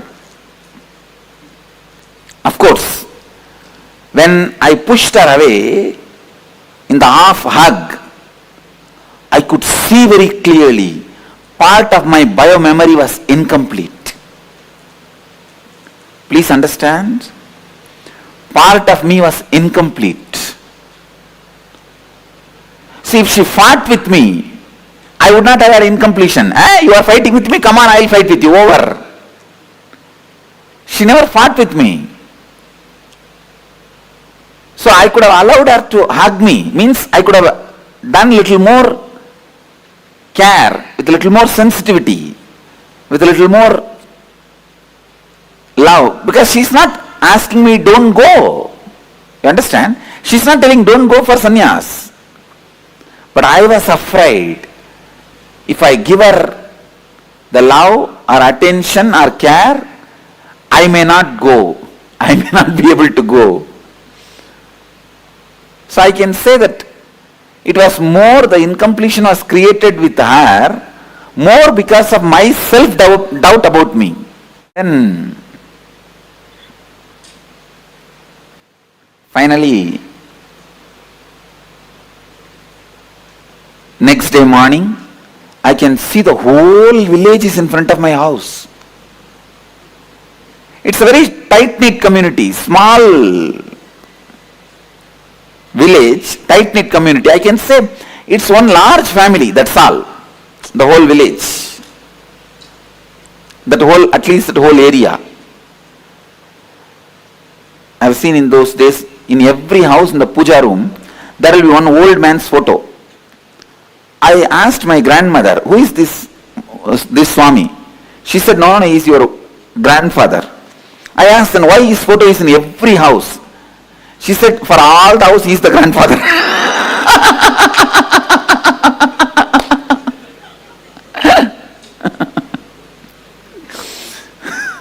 So, no other entertainment. They will have 2-3 wives and no TV also those days. This is the only entertainment. Each house will have half a dozen to dozen. Zamindar means landlords. And I have seen the original house was 80,000 square feet. But when I was born and a lot was sold, they will part by part they sold. But the original house print, I saw in the town plan, still one small bit is there as it is.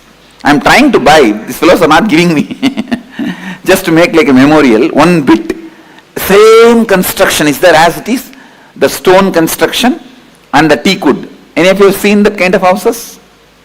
Soon you will see in Biddi, we are going to do 4-5. It's a typical old style house. It's a tight-knit family, the whole family is there. Usually if somebody dies, their body will be kept in the hall, the sofa, and the whole family will gather. See, this family is such that every month somebody will be attending the age, some engagement, some marriage, some death.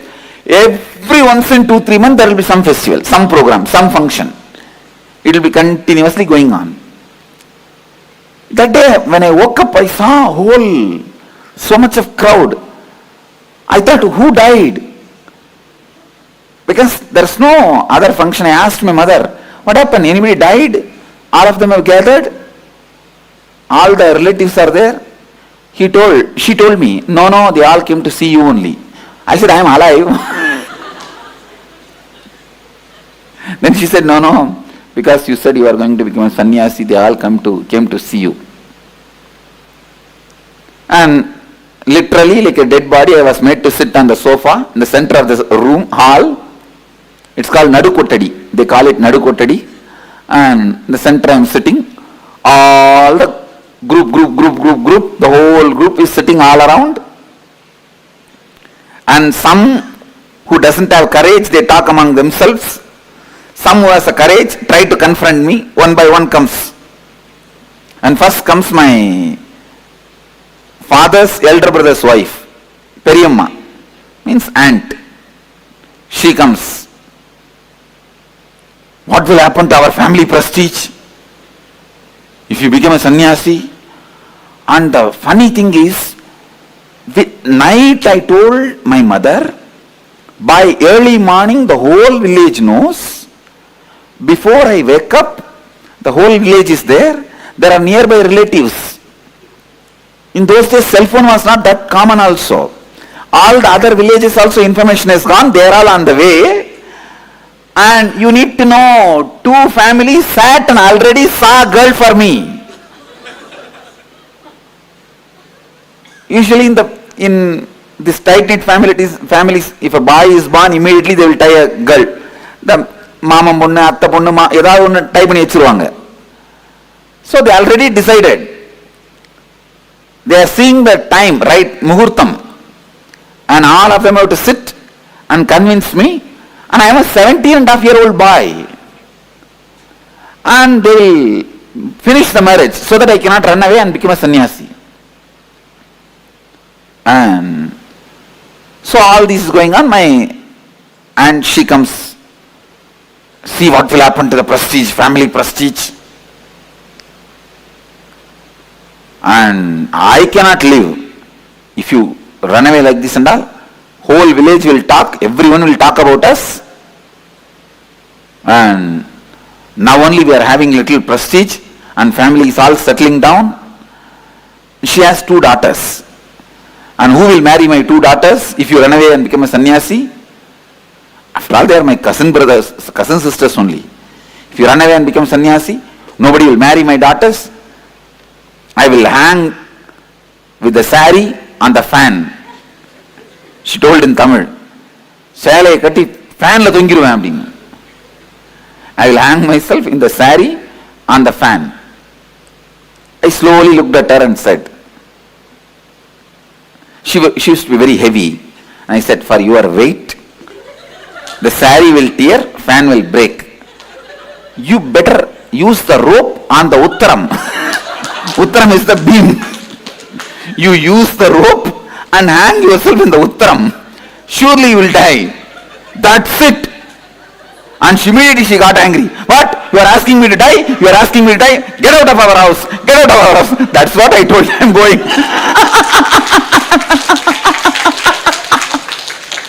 I told her. That is what I am telling. I am going.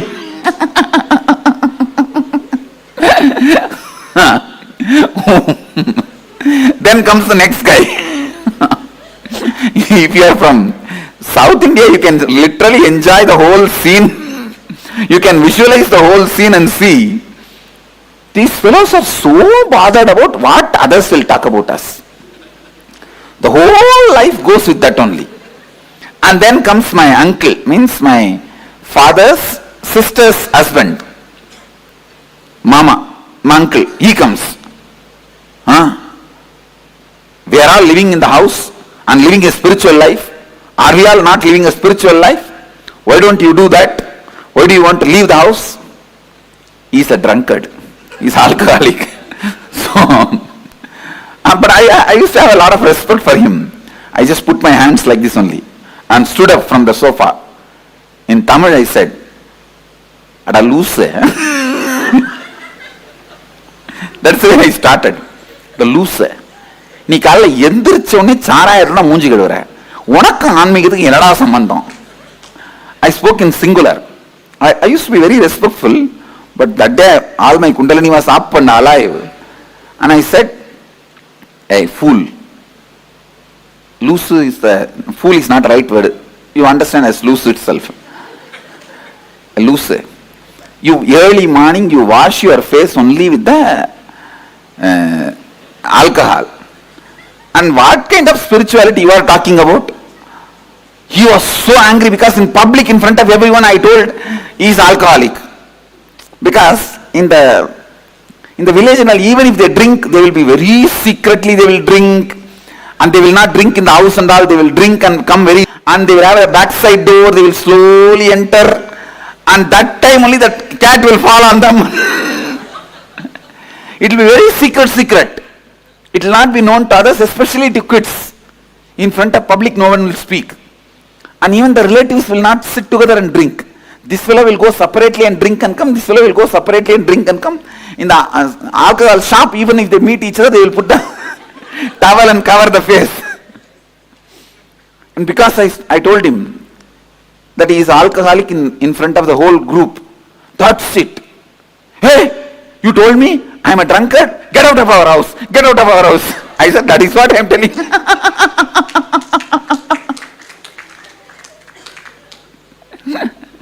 And second wicket over. So like this, few more wickets came. So once I finish everything, now everyone understands if you go there, all your respect, mana, maryada, ellam poirum. They understood. I am not going to bother about anybody. The way I was answering or talking, they all are very clear that now nothing can be done. They all kept quiet. And then some more relatives, whoever need to come. 3 days, the whole house was full of these relatives. Some trying to convince me. Some from distance itself they will talk. And the way I answered, they got so frightened. Actually, my uncle's daughter only they were planning. This same guy only I said, you are a drunkard. That's it.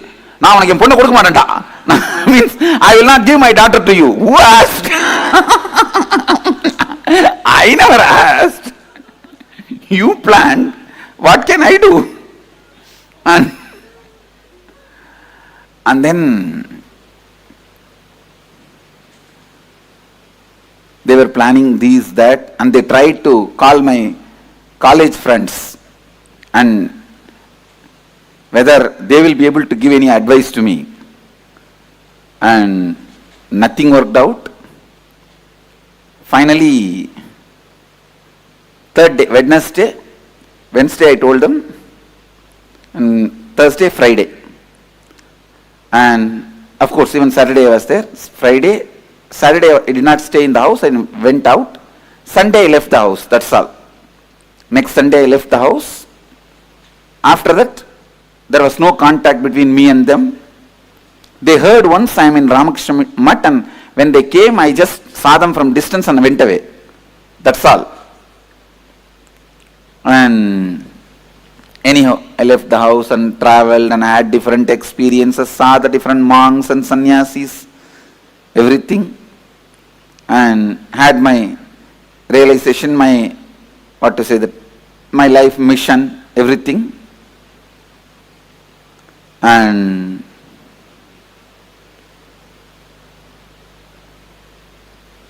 when I had that experience at the age of 22 that I am an incarnation to transmit this experience. My body and mind is prepared for it. After that experience, it took 9 months for me to settle down normally. If I move the right hand, left hand will not move. If I move the left hand, right leg will not move. The coordination will not be there. If I speak, everything will be stopped. That's the way body was functioning. To settle down and become normal, it took 9 months. So when I settled into the body and became normal, the first thing I felt is I have to complete that biomemory which was left in me as incomplete. So I went back to Tiruvannamalai. Actually, that time I was staying in a place called Kanchipuram, near Kanchipuram, a place called Perukkaranai. And there they take stones for making deities. So there are artificial caves where they removed the stones, quarried the stones. I was staying in one of those caves. Then when I decided, I wanted to complete with her. When I felt I should complete with her, immediately I went back to Tiruvannamalai. I went to the house where they were staying. There I saw nobody is there. And somebody else is having shops. When I went there and asked, I wanted to see Arunachalam and Loganai, my father and mother's name. They said, no, they are not here. They went away. I asked, it is their own house? They said, no. 8 years before they sold this house. They went away. I asked them, where are they? Do you know the address? They said, we don't know where they are. We don't even know whether they are in Tiruvannamalai. We don't have any idea. When I was inquiring, they thought that I am coming there for food, because my mother had a wonderful habit, which is from my grandfather. Every day, she will go and find some sadhus and get them and give them food. My grandmother also had this pattern. Every day, she will go and find some sadhus from the temple and get them, give them food, only then she will eat. My father's mother and mother's father, both of them had this habit. So sadhus will come regularly to have food. So these guys thought I came for food. So they said, we will give you food. I said, no, I just wanted to meet them, that's why I came. So I do not know now where they are. I went to temple and sat there. It's already maybe around night 8 o'clock. I thought in the temple at least some of the friends or relatives will come. I'll see them or they will see me, then I'll ask them. When I was sitting in the temple, first time after 9 months, I felt the hunger. Because I settled into the body. That was the exact day I settled into the body. It was Deepavali day. And I settled into the body. And I think next day to Deepavali, Amavasya, I went to Tiruvannamalai. First time then I thought, what is this? In the stomach something is going on. Then I realized, oh God, it's hunger. Because the 9 months, hunger, thirst, everything disappeared from the body. All human activities have disappeared from the body. No one too. Means when nothing goes inside, how anything can come out. And even if we eat little bit, I think whether it completely gets assimilated, I don't know.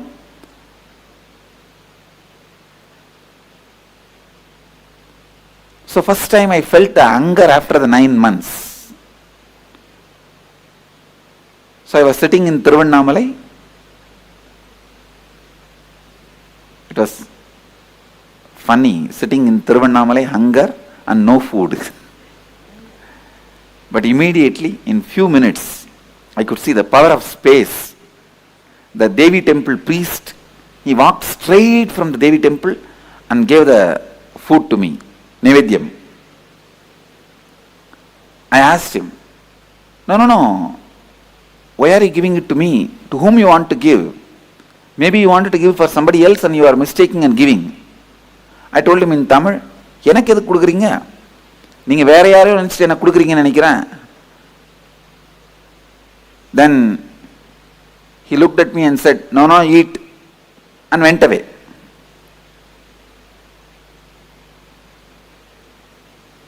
After I ate and washed the hands and I was sitting, from distance I saw one young man saw me and started running. Then I know it's my classmate. From distance I recognized. He also recognized me. He thought if he comes near me, I'll run away. So he wants to inform my parents first. He ran and told my mother and father. In 10 minutes I saw in my vision space one face coming and standing. My mother came and stood. And she was afraid to talk to me.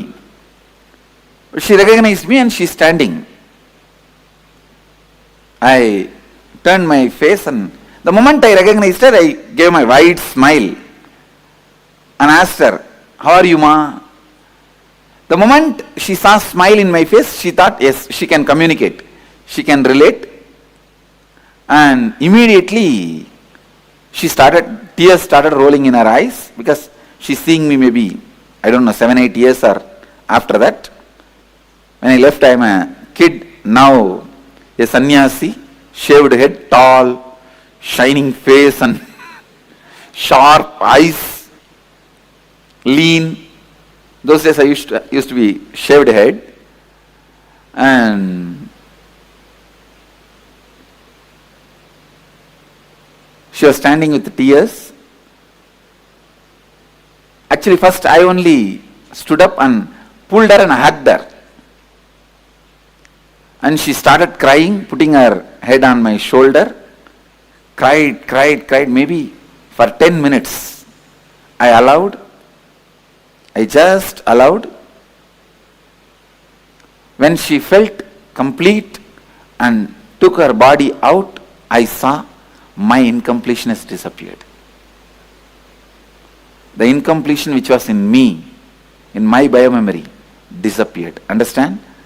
The one hug, incomplete hug, which I separated my body, where I pulled myself out, that incompletion, which was in my biomemory, became complete when I hugged her again and allowed her to express the love.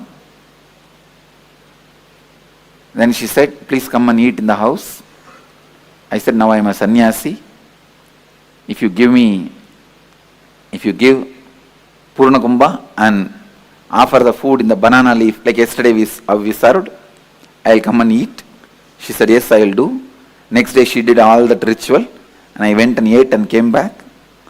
The moral of the story is, even if you are an incarnation, you have to complete. Understand? Even if you are an incarnation, you have to complete.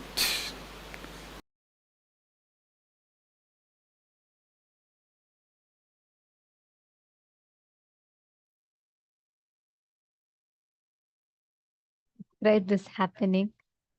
Just the way Swamiji narrated how exactly this incident happened in Swamiji's life. It was just too good, right? How was it for you all? How did you all enjoy it? Just knowing how Swamiji was continuously first thing so focused, like at the age of 16 itself, Swamiji had decided to leave the house. And secondly, most importantly, how Swamiji had left his mother, and that whole incompletion, like even for an avatar, like Swamiji said, how important it was to have that completion, that hug, to fulfill that completion, to come back, complete that hug. It was just so beautiful, right? And how Swamiji revealed to us about what is true fulfilling relationships like. Each of this is very important for us to understand. And Swamiji revealed such a beautiful truth to all of us, right?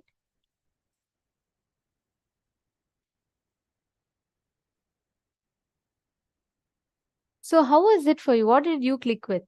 What did each of you understand? How many of you understood about that importance of completion that Swamiji had explained to us very, very, very beautifully? Priyatma Surupani has posted. It's always such a joy to listen to Swamiji's stories. Swamiji beautifully puts it well. Absolutely. I mean, it's like literally you will feel as though you're also there in the story and you're seeing the whole thing so visually, right? This is so beautiful. It was unique. It was quite touching and heartfelt. You're asking for the video. Sure, we'll send you the video link, Ma.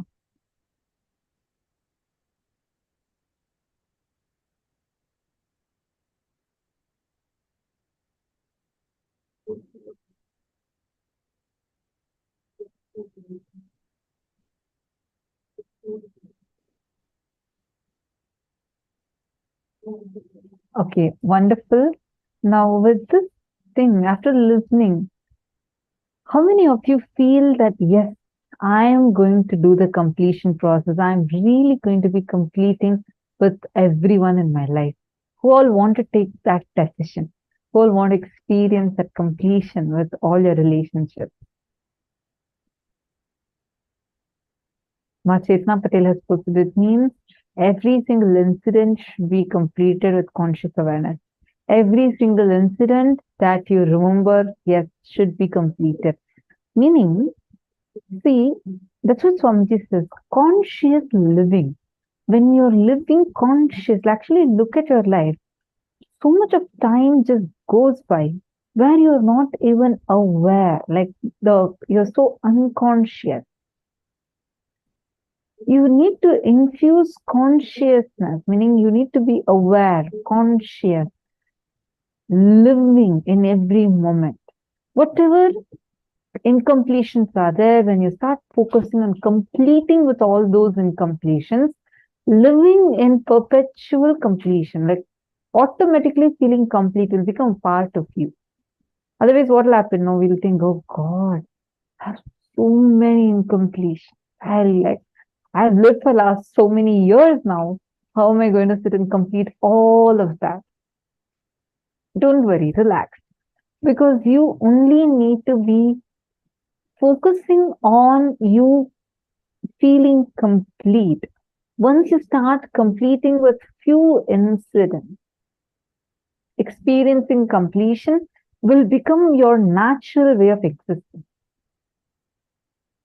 Are you all understanding? First, let's identify our incompletions that we have. We're going to do the completion process, completion with others. We all understood about my world and the world, how things are different in my world, how things are different in actual reality. And now we understood about the importance of completion with others. And Swamiji shared from his own personal life. Very beautiful. I love listening to this video. I have listened to this so many times. And again, every single time, it's so funny, especially when Swamiji narrates, right? Like how Swamiji talks, responds to each of the relatives.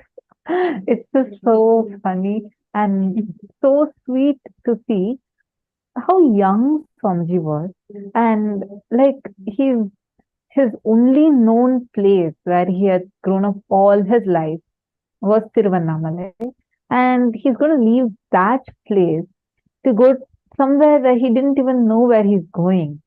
But his decision, young 16-year-old kid who does not have any money with him, he's not going to take any money, he's not going to take anything, no person to even support. Next meal, he does not know where to get from.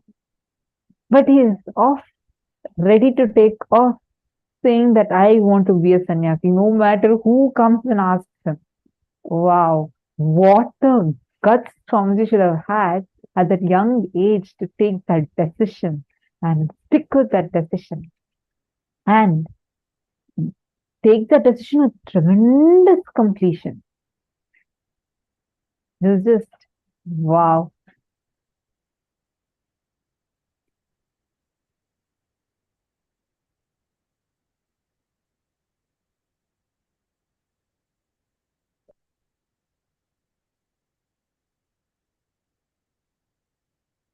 Ma Stephanie died here. I understand. I read your message. Understand. Listen. Focus on you being complete. Listen. If someone is abusing you, you don't need to go and complete it them and say, oh, it was all my fault. No. Completion is not about saying sorry. Completion is not about you going and saying sorry to someone. Completion is you deciding to be complete. See, someone at some point would have, let's say that your friend had given you a tight slap in some place in front of others. That would have hurt you so much.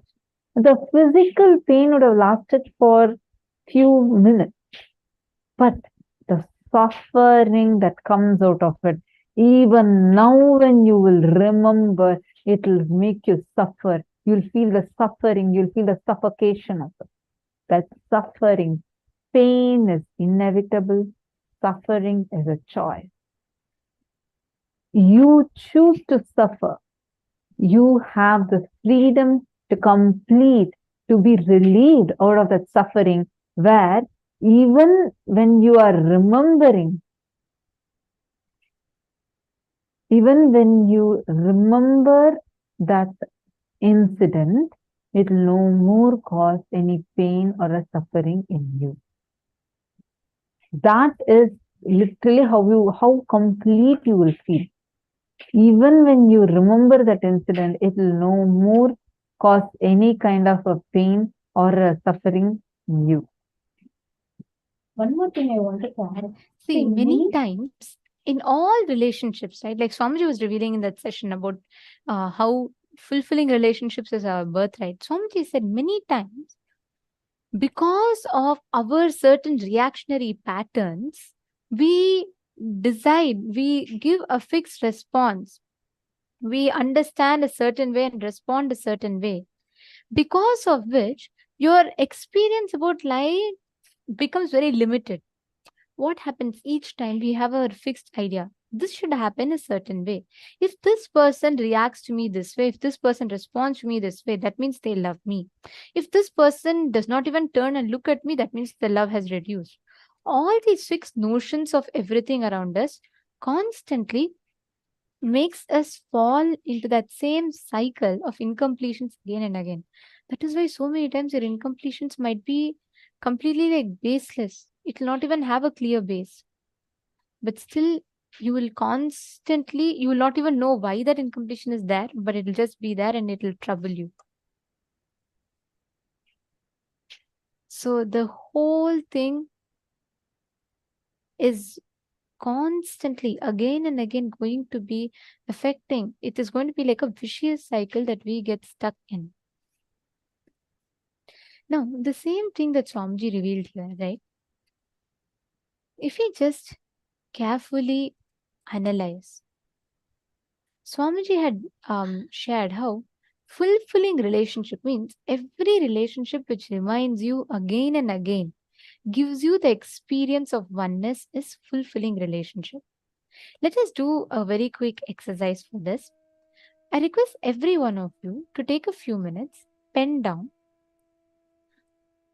the answers to these 5 questions. First one, for the purpose of this assignment, you're going to be taking any one relationship where you want to experience true love with that person, but currently you're facing conflicts. Pen down what you feel about you when you are with that person. What do you feel about yourself when you're away from that person? How do you show yourself to that person, and how that person perceives you, and how you perceive that person? Take few minutes and pen down the answers for this.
those relationships. Pen down. See, you're going to take only one for now. You can write down the answer to each of those questions.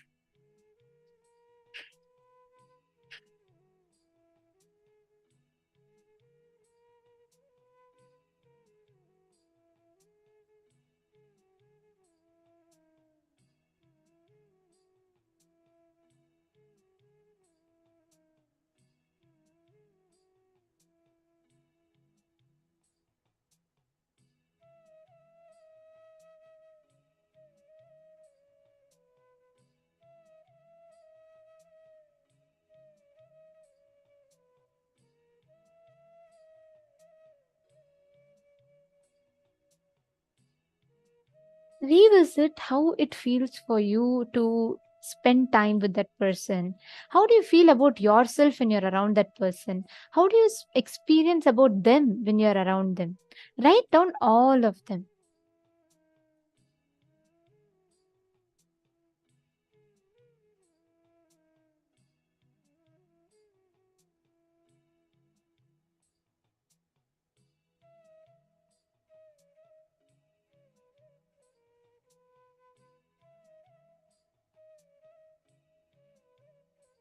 Now, what you're going to be doing is you're going to be revisiting that whole experience.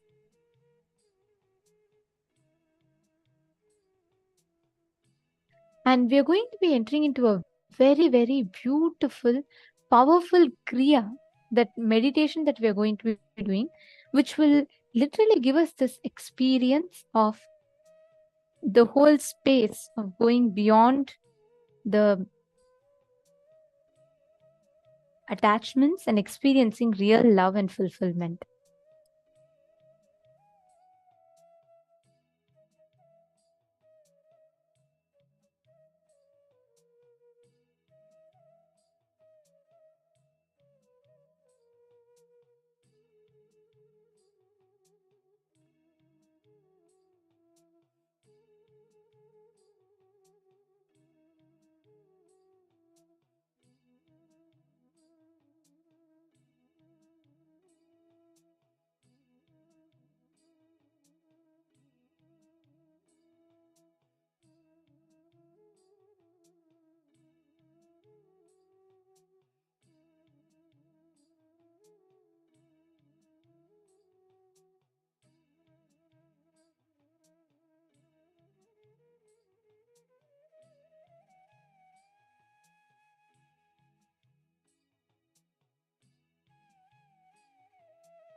Now, please relax. Have all of you finished writing?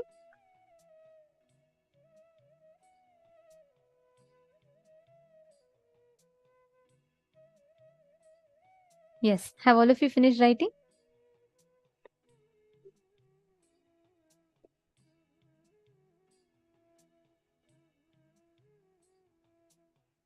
Wonderful.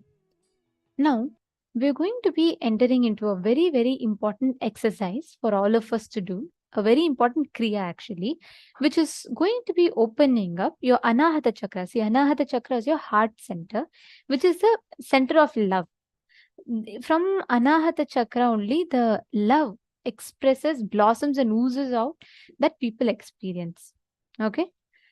So now, every one of you that are sitting here, firstly, can I please ask every one of you to come on camera? It's a very, very powerful exercise we are going to be doing. It's a very powerful kriya that we are going to be doing, which will really help you come to that space of completion. And this will have multiple steps. We will be guiding you all through this kriya. So I request every one of you to please come settle down. Nithyanandam, Ma Tanja Devarne, Ma Windlaw, Ma Wavyang. Can I request everyone to come on camera, please? Please come on camera. Please turn on your cameras.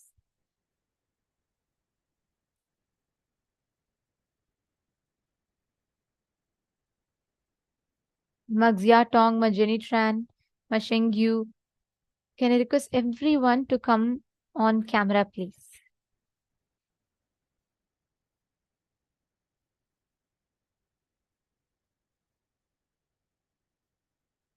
Please come on the camera.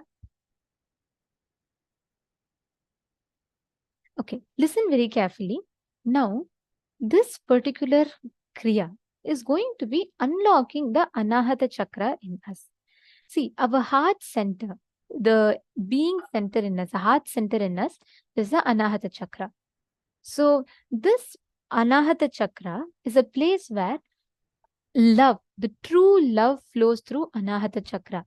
And Anahata chakra is blocked by attention need pattern in us. Whenever we seek for approval from outside, whenever we seek for an attention, approval from outside, that blocks our Anahata chakra, the pattern. Okay, getting it? Now, there's a very, very powerful kriya that is taken from the Agamas, from our scriptures, which basically helps you unlock your Anahata chakra. Completely unlocking your Anahata chakra and unleashing the potential energy of your Anahata chakra. Getting it? So we will be entering into this kriya. Before that, I just want to remind all the participants, please do not worry. Just do all the steps exactly as it is being guided. But key is be in the camera. All the participants, please be on the camera. And if you have any medical conditions which does not allow you to do any type of breathing exercises or any type of kriyas, please do not participate. Okay.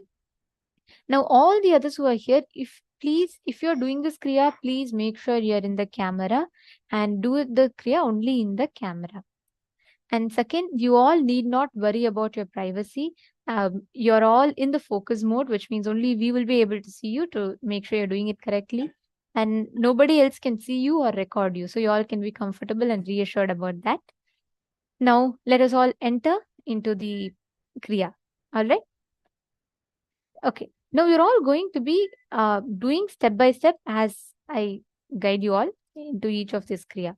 So this, actually, all of us listen to how Swamiji experienced that completion with Mother, right?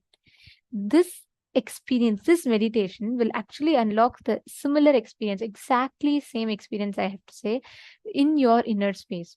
Swamiji said very beautifully, he said, the moment he experienced that hug the second time, it was so complete, so fulfilling. That is the exact thing each of you are going to be experiencing right now. Okay, first step. Please sit cross-legged in a comfortable position on the ground. Please be seated on the ground. Sit in a very comfortable position. Your head, neck, and spine should be in a straight line.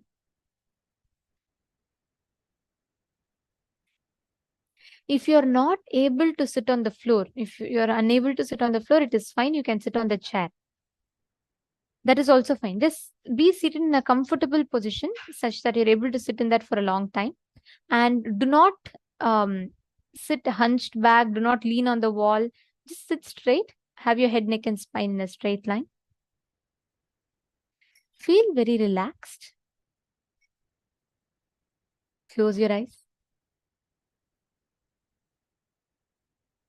Now, visualize as if your eyeballs have literally frozen.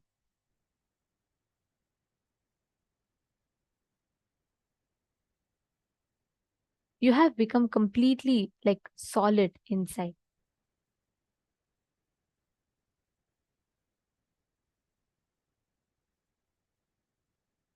Please close your eyes. I request everyone to close your eyes. Not hands be long. Don't rub your eyes. Just close your eyes. Sit straight. Close your eyes.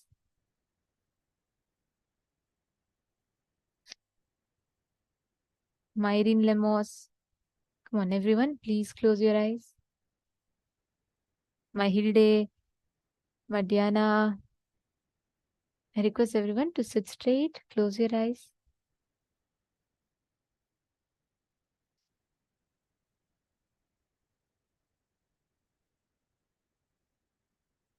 Yes.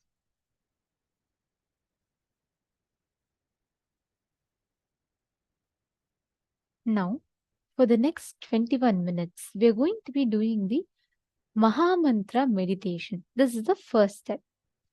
For the next 20 minutes, you're going to be producing an intense humming sound. As intensely as possible, as loudly as possible, as lengthy as possible, but do not, for making it loud, don't open your lips. Your lips should be pursed together. That's all. Do not open your lips. You're just going to do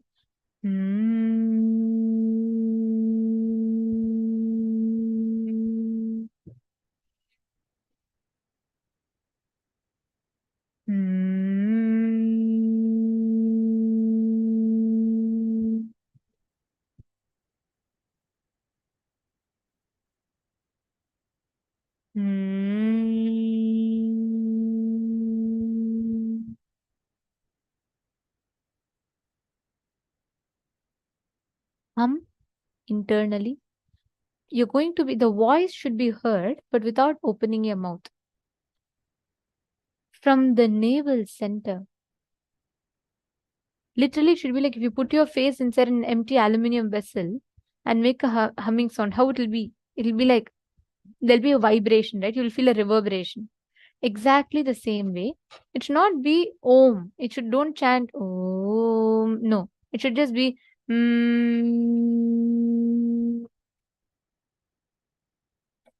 Don't make it like don't make it like Omkara. Just stand it.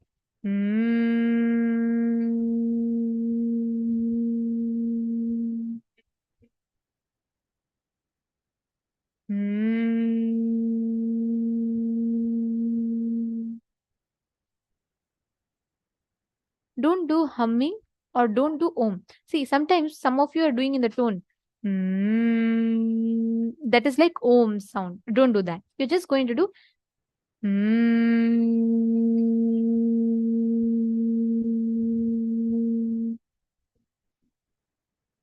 Don't worry about your breath. Your body will automatically breathe when it is needed. This is an ancient Tibetan Buddhist technique to awaken the Anahata chakra located in the heart center. Don't become tense. Put your whole being, the energy into creating that vibration. Become that humming. Let your whole body be filled with the vibration of humming.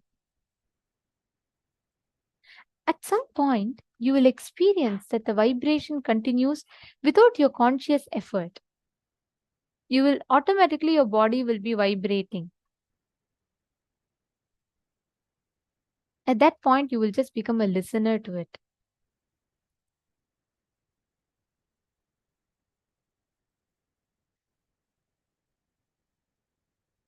Intensely hum, continuously hum.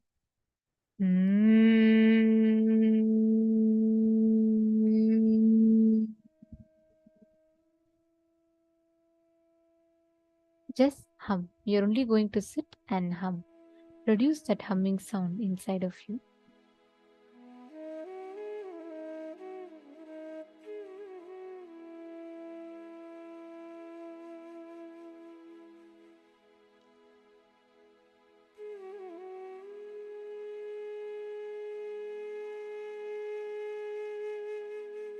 Intensely hum.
Continue humming.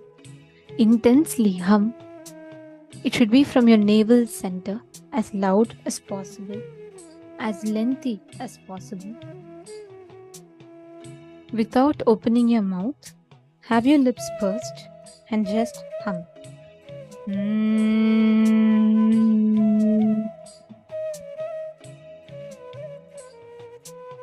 Hum intensely.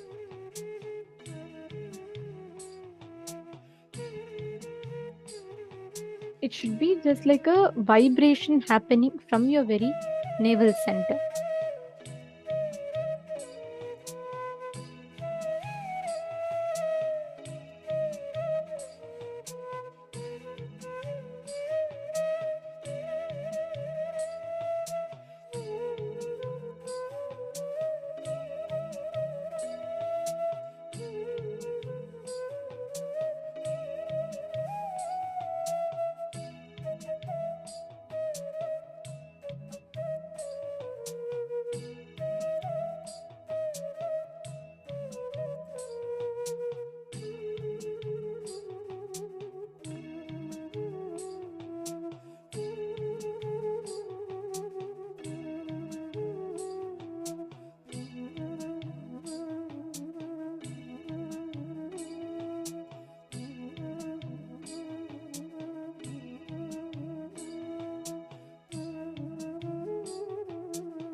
In the next step of this process, I request everyone to please relax.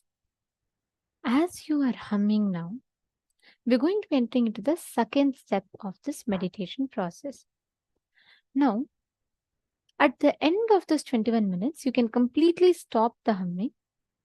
Just keep your eyes closed. Remain silent and inactive for 10 minutes with a smiling face and a blissful mood.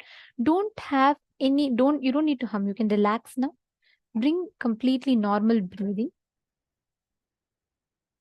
Just have a completely smiling face and a blissful mood without having to hum, without having to focus, concentrate. Just relax. Relax into that blissful self. Have a smiling face and be in that smiling, blissful mood. Just sit, unclutch. Don't entertain any thoughts. I request everyone to please have your eyes closed. Do not open your eyes.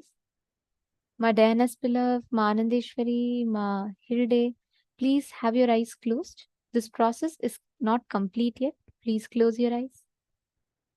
You are going to be unclutched, which means any thought that comes to you, let it come. But simply watch your mind as if you're watching television without resisting your thoughts or without passing any judgment on your thoughts. Just remain silent.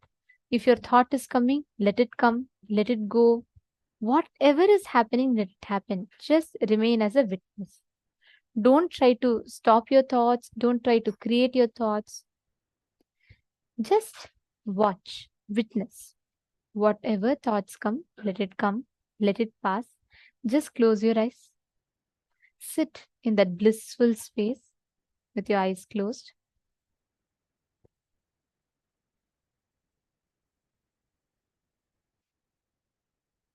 During this time, the energy you created during the 20 minutes of humming will enter all the corners of your being and cleanse it deeply inside of you. So just sit in that intense, blissful mood.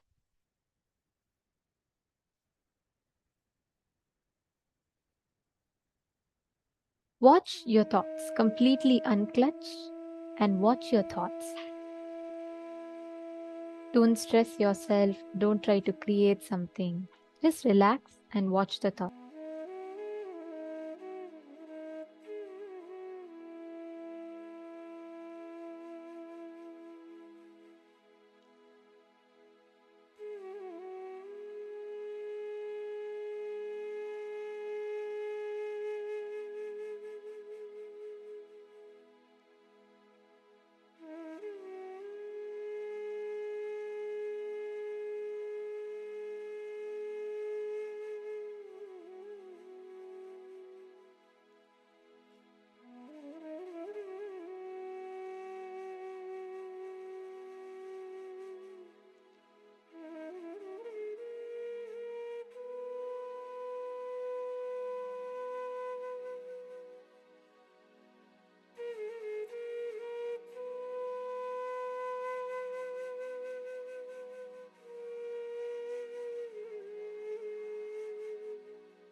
slowly, very slowly. Please relax. Please settle down. You can now breathe in and breathe out normally. Please relax.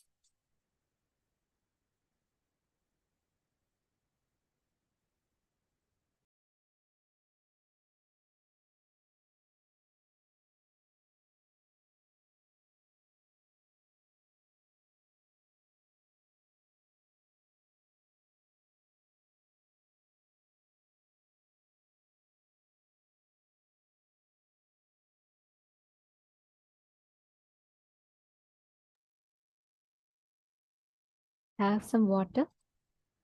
You can sip a cup of water now. Yes.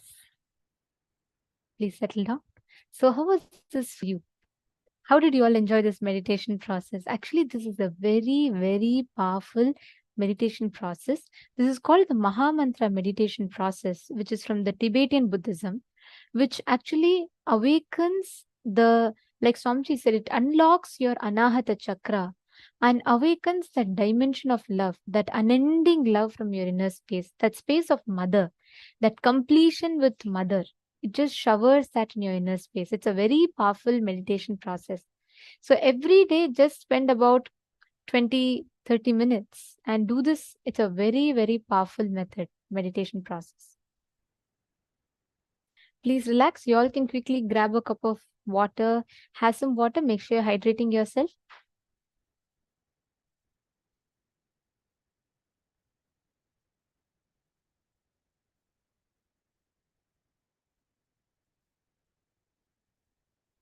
Yes. How was the experience of it? How did you all experience when you did this Mahamantra? What was the experience? Ma Sri Lakshmi Kottapalli has posted, Ma, thank you so much. I needed this. It was so peaceful. Absolutely, ma. Actually, Mahamantra meditation is known for the beautiful impact that it makes. See, that vibrations, right? That vibrations penetrates into your system. Literally, it just creates that such a positive impact in you. It just settles your whole being.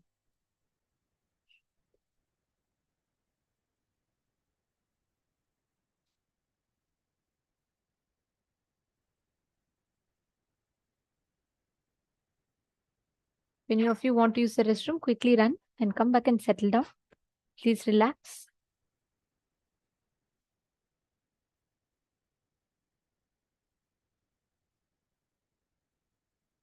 I request everyone to please come on camera.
Now, we're all going to be entering into the power manifestation session.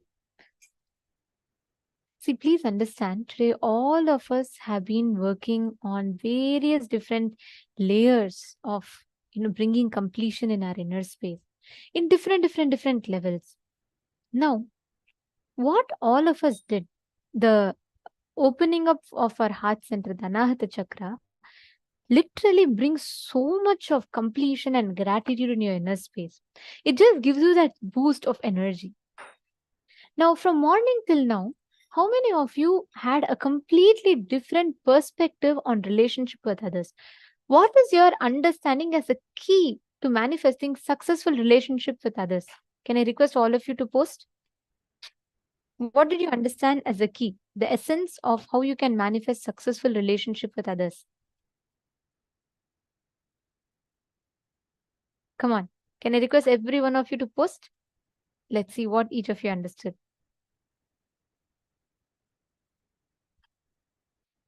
Ma Ratna Prabha is asking, Ma, nowadays during meditation, I feel like something forcefully shakes me from the back. What is that, Ma?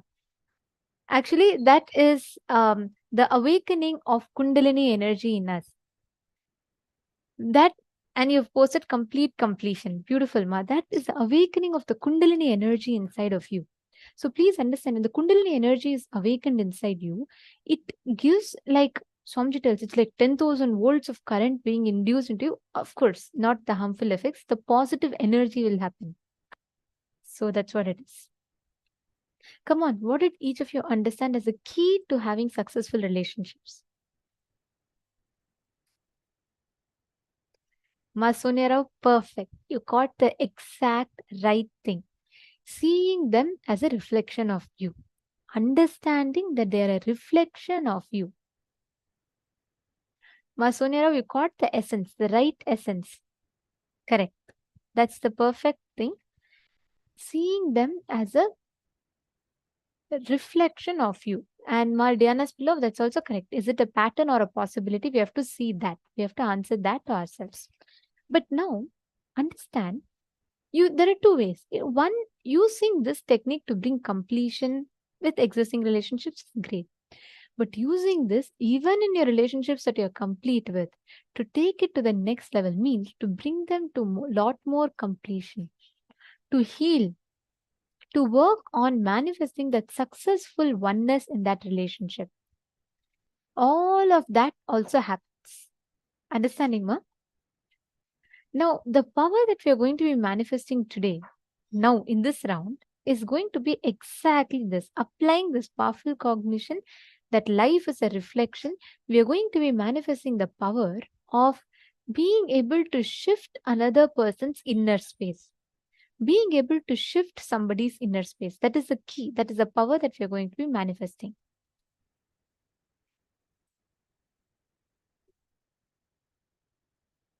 See, changing someone's mind is not about controlling their mind, but rather it is about shifting what the other person holds as impossible to change. For example, they may have an space in them that, my relationship with my mother can never be better. It's impossible. Swamiji tells a very powerful statement. Man is like a mirror. He has the choice to face and reflect the divine or to turn away and walk. You are that mirror. Life is a mirror in front of you. You have the choice to shift that inner space of the other person by shifting your inner space and creating a very beautiful world in front of you.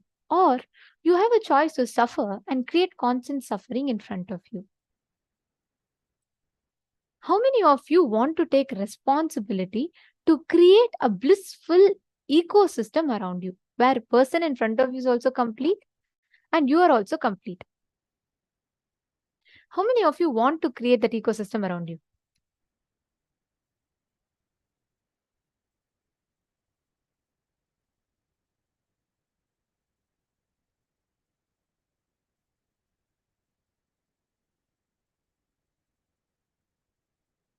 Okay, yes, yes. All right. Come on, everyone else in Rajya Sabha. How many of you want to do that? How many of you want to take responsibility to complete? Okay, Ma Janitian, Magagria Lee. All right. Listen very carefully. You're all going to be manifesting a very, very important power now, and you should not do it with someone here already. You have to do it with any of your friends or family members whom you really want to bring that space of completion with. I'll tell you a very beautiful incident. I always share this. It's one of my most eye-opening incidents, because in every program, Swamiji will tell, when I ask you to call others, don't think it is marketing. It is completion. It is for you to experience that completion. Swamiji says, I don't need anyone else to reach out for me. I know how to reach out. I will manifest in their lives. But for you, it is to experience completion. I always knew this. I mean, I understood this. But with this one incident, right, I realized it experientially. So there was this one program in the year 2019 I was conducting in Gujarat. Okay, so this was a 2-day program, an NDY program, and it was like many people knew. All of them were completely new, like very, very new, and they were all there for the program. And one of the participants, every program we have this completion exercise, right? Like how you're all supposed to call. Connect your friends. Like that, there was an activity where they had to call and complete with their friends and manifest powers with them. Okay. So we started this exercise, and somehow one person alone in that whole group, one woman who was young, who was in her 20s or 30s. So she had tried to call. She was not able to reach anyone. Okay. So I gave a break to all of them. They all had to call. We had about 30 minutes or so, and we had to resume the class. The next schedule was about to start. So everyone had their lunch, they finished their calls, and they all came back. At least one call each of them made. But this one person alone, she came back and she said, Ma, I called, I'm not able to reach. And then I said, no, you have to call. You have to make sure somehow you reach. Ma, Swamiji has given this exercise. It is surely going to give you a breakthrough. So call. Then she told, no, I called. And you all should know, actually, she showed me her phone. She called A to Z, almost every contact from her phone. All contacts. Called. Even 40 minutes before, some people had picked up or messaged her, but nobody is picking up this call. She was like surprised, rather. She was like, Ma, how come? How is this possible? Nobody is answering my call. And it has never happened this way, that I dial every number in my phone and not a single soul picks up the call. Then I was surprised. And then actually, she showed me her phone. She was showing, see, Ma, I called every single person, and not one person returned my call. Not one person is picking up my call. So I don't think I can do this, Ma. Please, can we resume? The whole class was waiting, okay? And only this one person had not called. And I said, no, everyone has to call, Ma. Only then we can continue the class. So we'll all wait. No problem. You somehow call. Then she was like, oh my God, I don't know what to do. And she scrolled. So I asked her once again, have you called like every single person? Then she said, yes, I'll go through again. And she went through again. There was only one contact left in her phone, which is of her friend who she had a altercation with, and she's not been in contact for almost 10 years or so. Like for many number of years. I forget the exact number of years. For many number of years, she was not in touch. Then she said, this is the only contact, Ma, but I don't want to call her. We're having differences and all that. And I said, I felt like this is the reason Swamiji is not, Swamiji has ensured nobody else picked up the call. I said, no, even if you have differences and all, when it comes to enriching, it does not matter. Call and reach out to that person. She was very hesitant, but somehow, because the whole class was waiting, I think she decided to call. After 10 years, she's ringing up her friend who used to be her close friend, but they had some difference and they had not been in touch. She called her friend, and the moment she picked up, the moment in the first ring, her friend picked up the call as if just waiting at the phone. And the moment she picked up and the friend got to know it is her, the friend started crying. She said she just got into a marriage, and it turned out to be a very abusive marriage, and she was going through a lot. And she was crying and praying for someone to guide her. Somehow she wanted to know what she can do in life to have a change, and she was too frustrated with what things were happening and things were all falling apart. Exactly at that time, this friend happens to call her after 10 years. And that very moment, that being on the other side got connected to Swamiji. Next program she attended, she experienced the completion and her life completely changed. When this person, this woman who had called, she came back to me and she was in tears. She said they did not even speak one word about the 10 years of difference they had, because the moment she picked up the phone and they conversed, they had so much of depth in their relationship, much more than before. She said, I got my best friend, but now she's even more closer to me than before. And both of them felt so healed, so complete, and so fulfilled.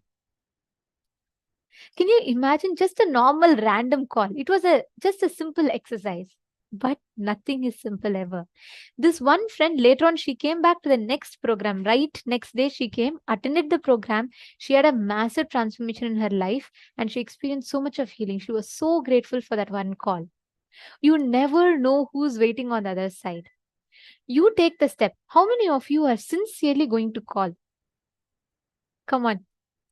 How many of you sincerely you are going to call and you're going to manifest this?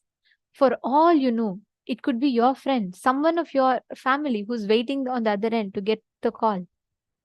You never know. You should not deny. See, some people may even tell, no, I'm not interested, it's okay. That's fine. But from your side, you should not deny or tell a no to that possibility. Getting it? Shall we all start? Each of you are now going to manifest.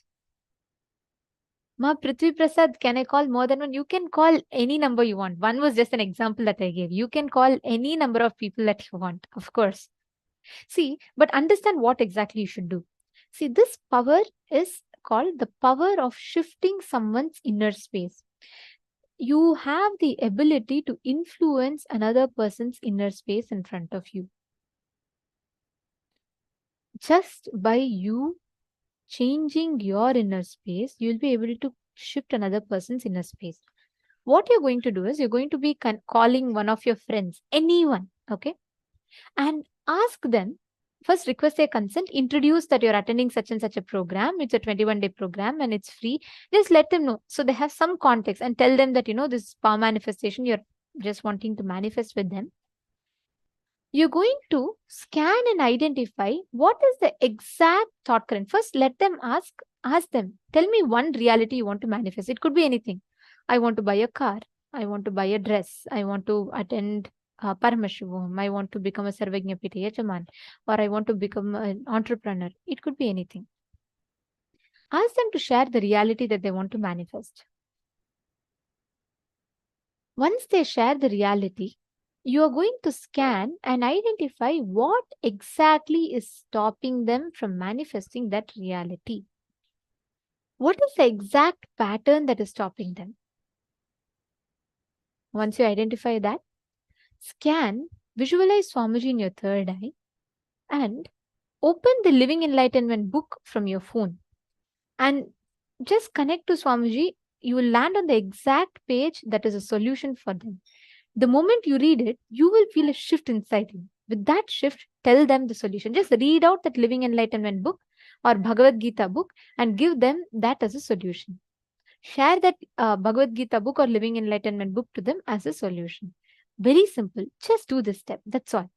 They themselves will tell you. Actually, you will not even need to ask them. They will suddenly tell you that, yes, I feel it clicks with me. I feel a shift in me. You will experience, all of you will experience it right now. Just make your call. Actually, this is the best time. You all can even invite them for the darshan. If they're interested, you can share the link with them and ask them to join for the darshan. It's a very, very powerful darshan today. So they can just attend the darshan, which is starting in less than 1.5 hours from now.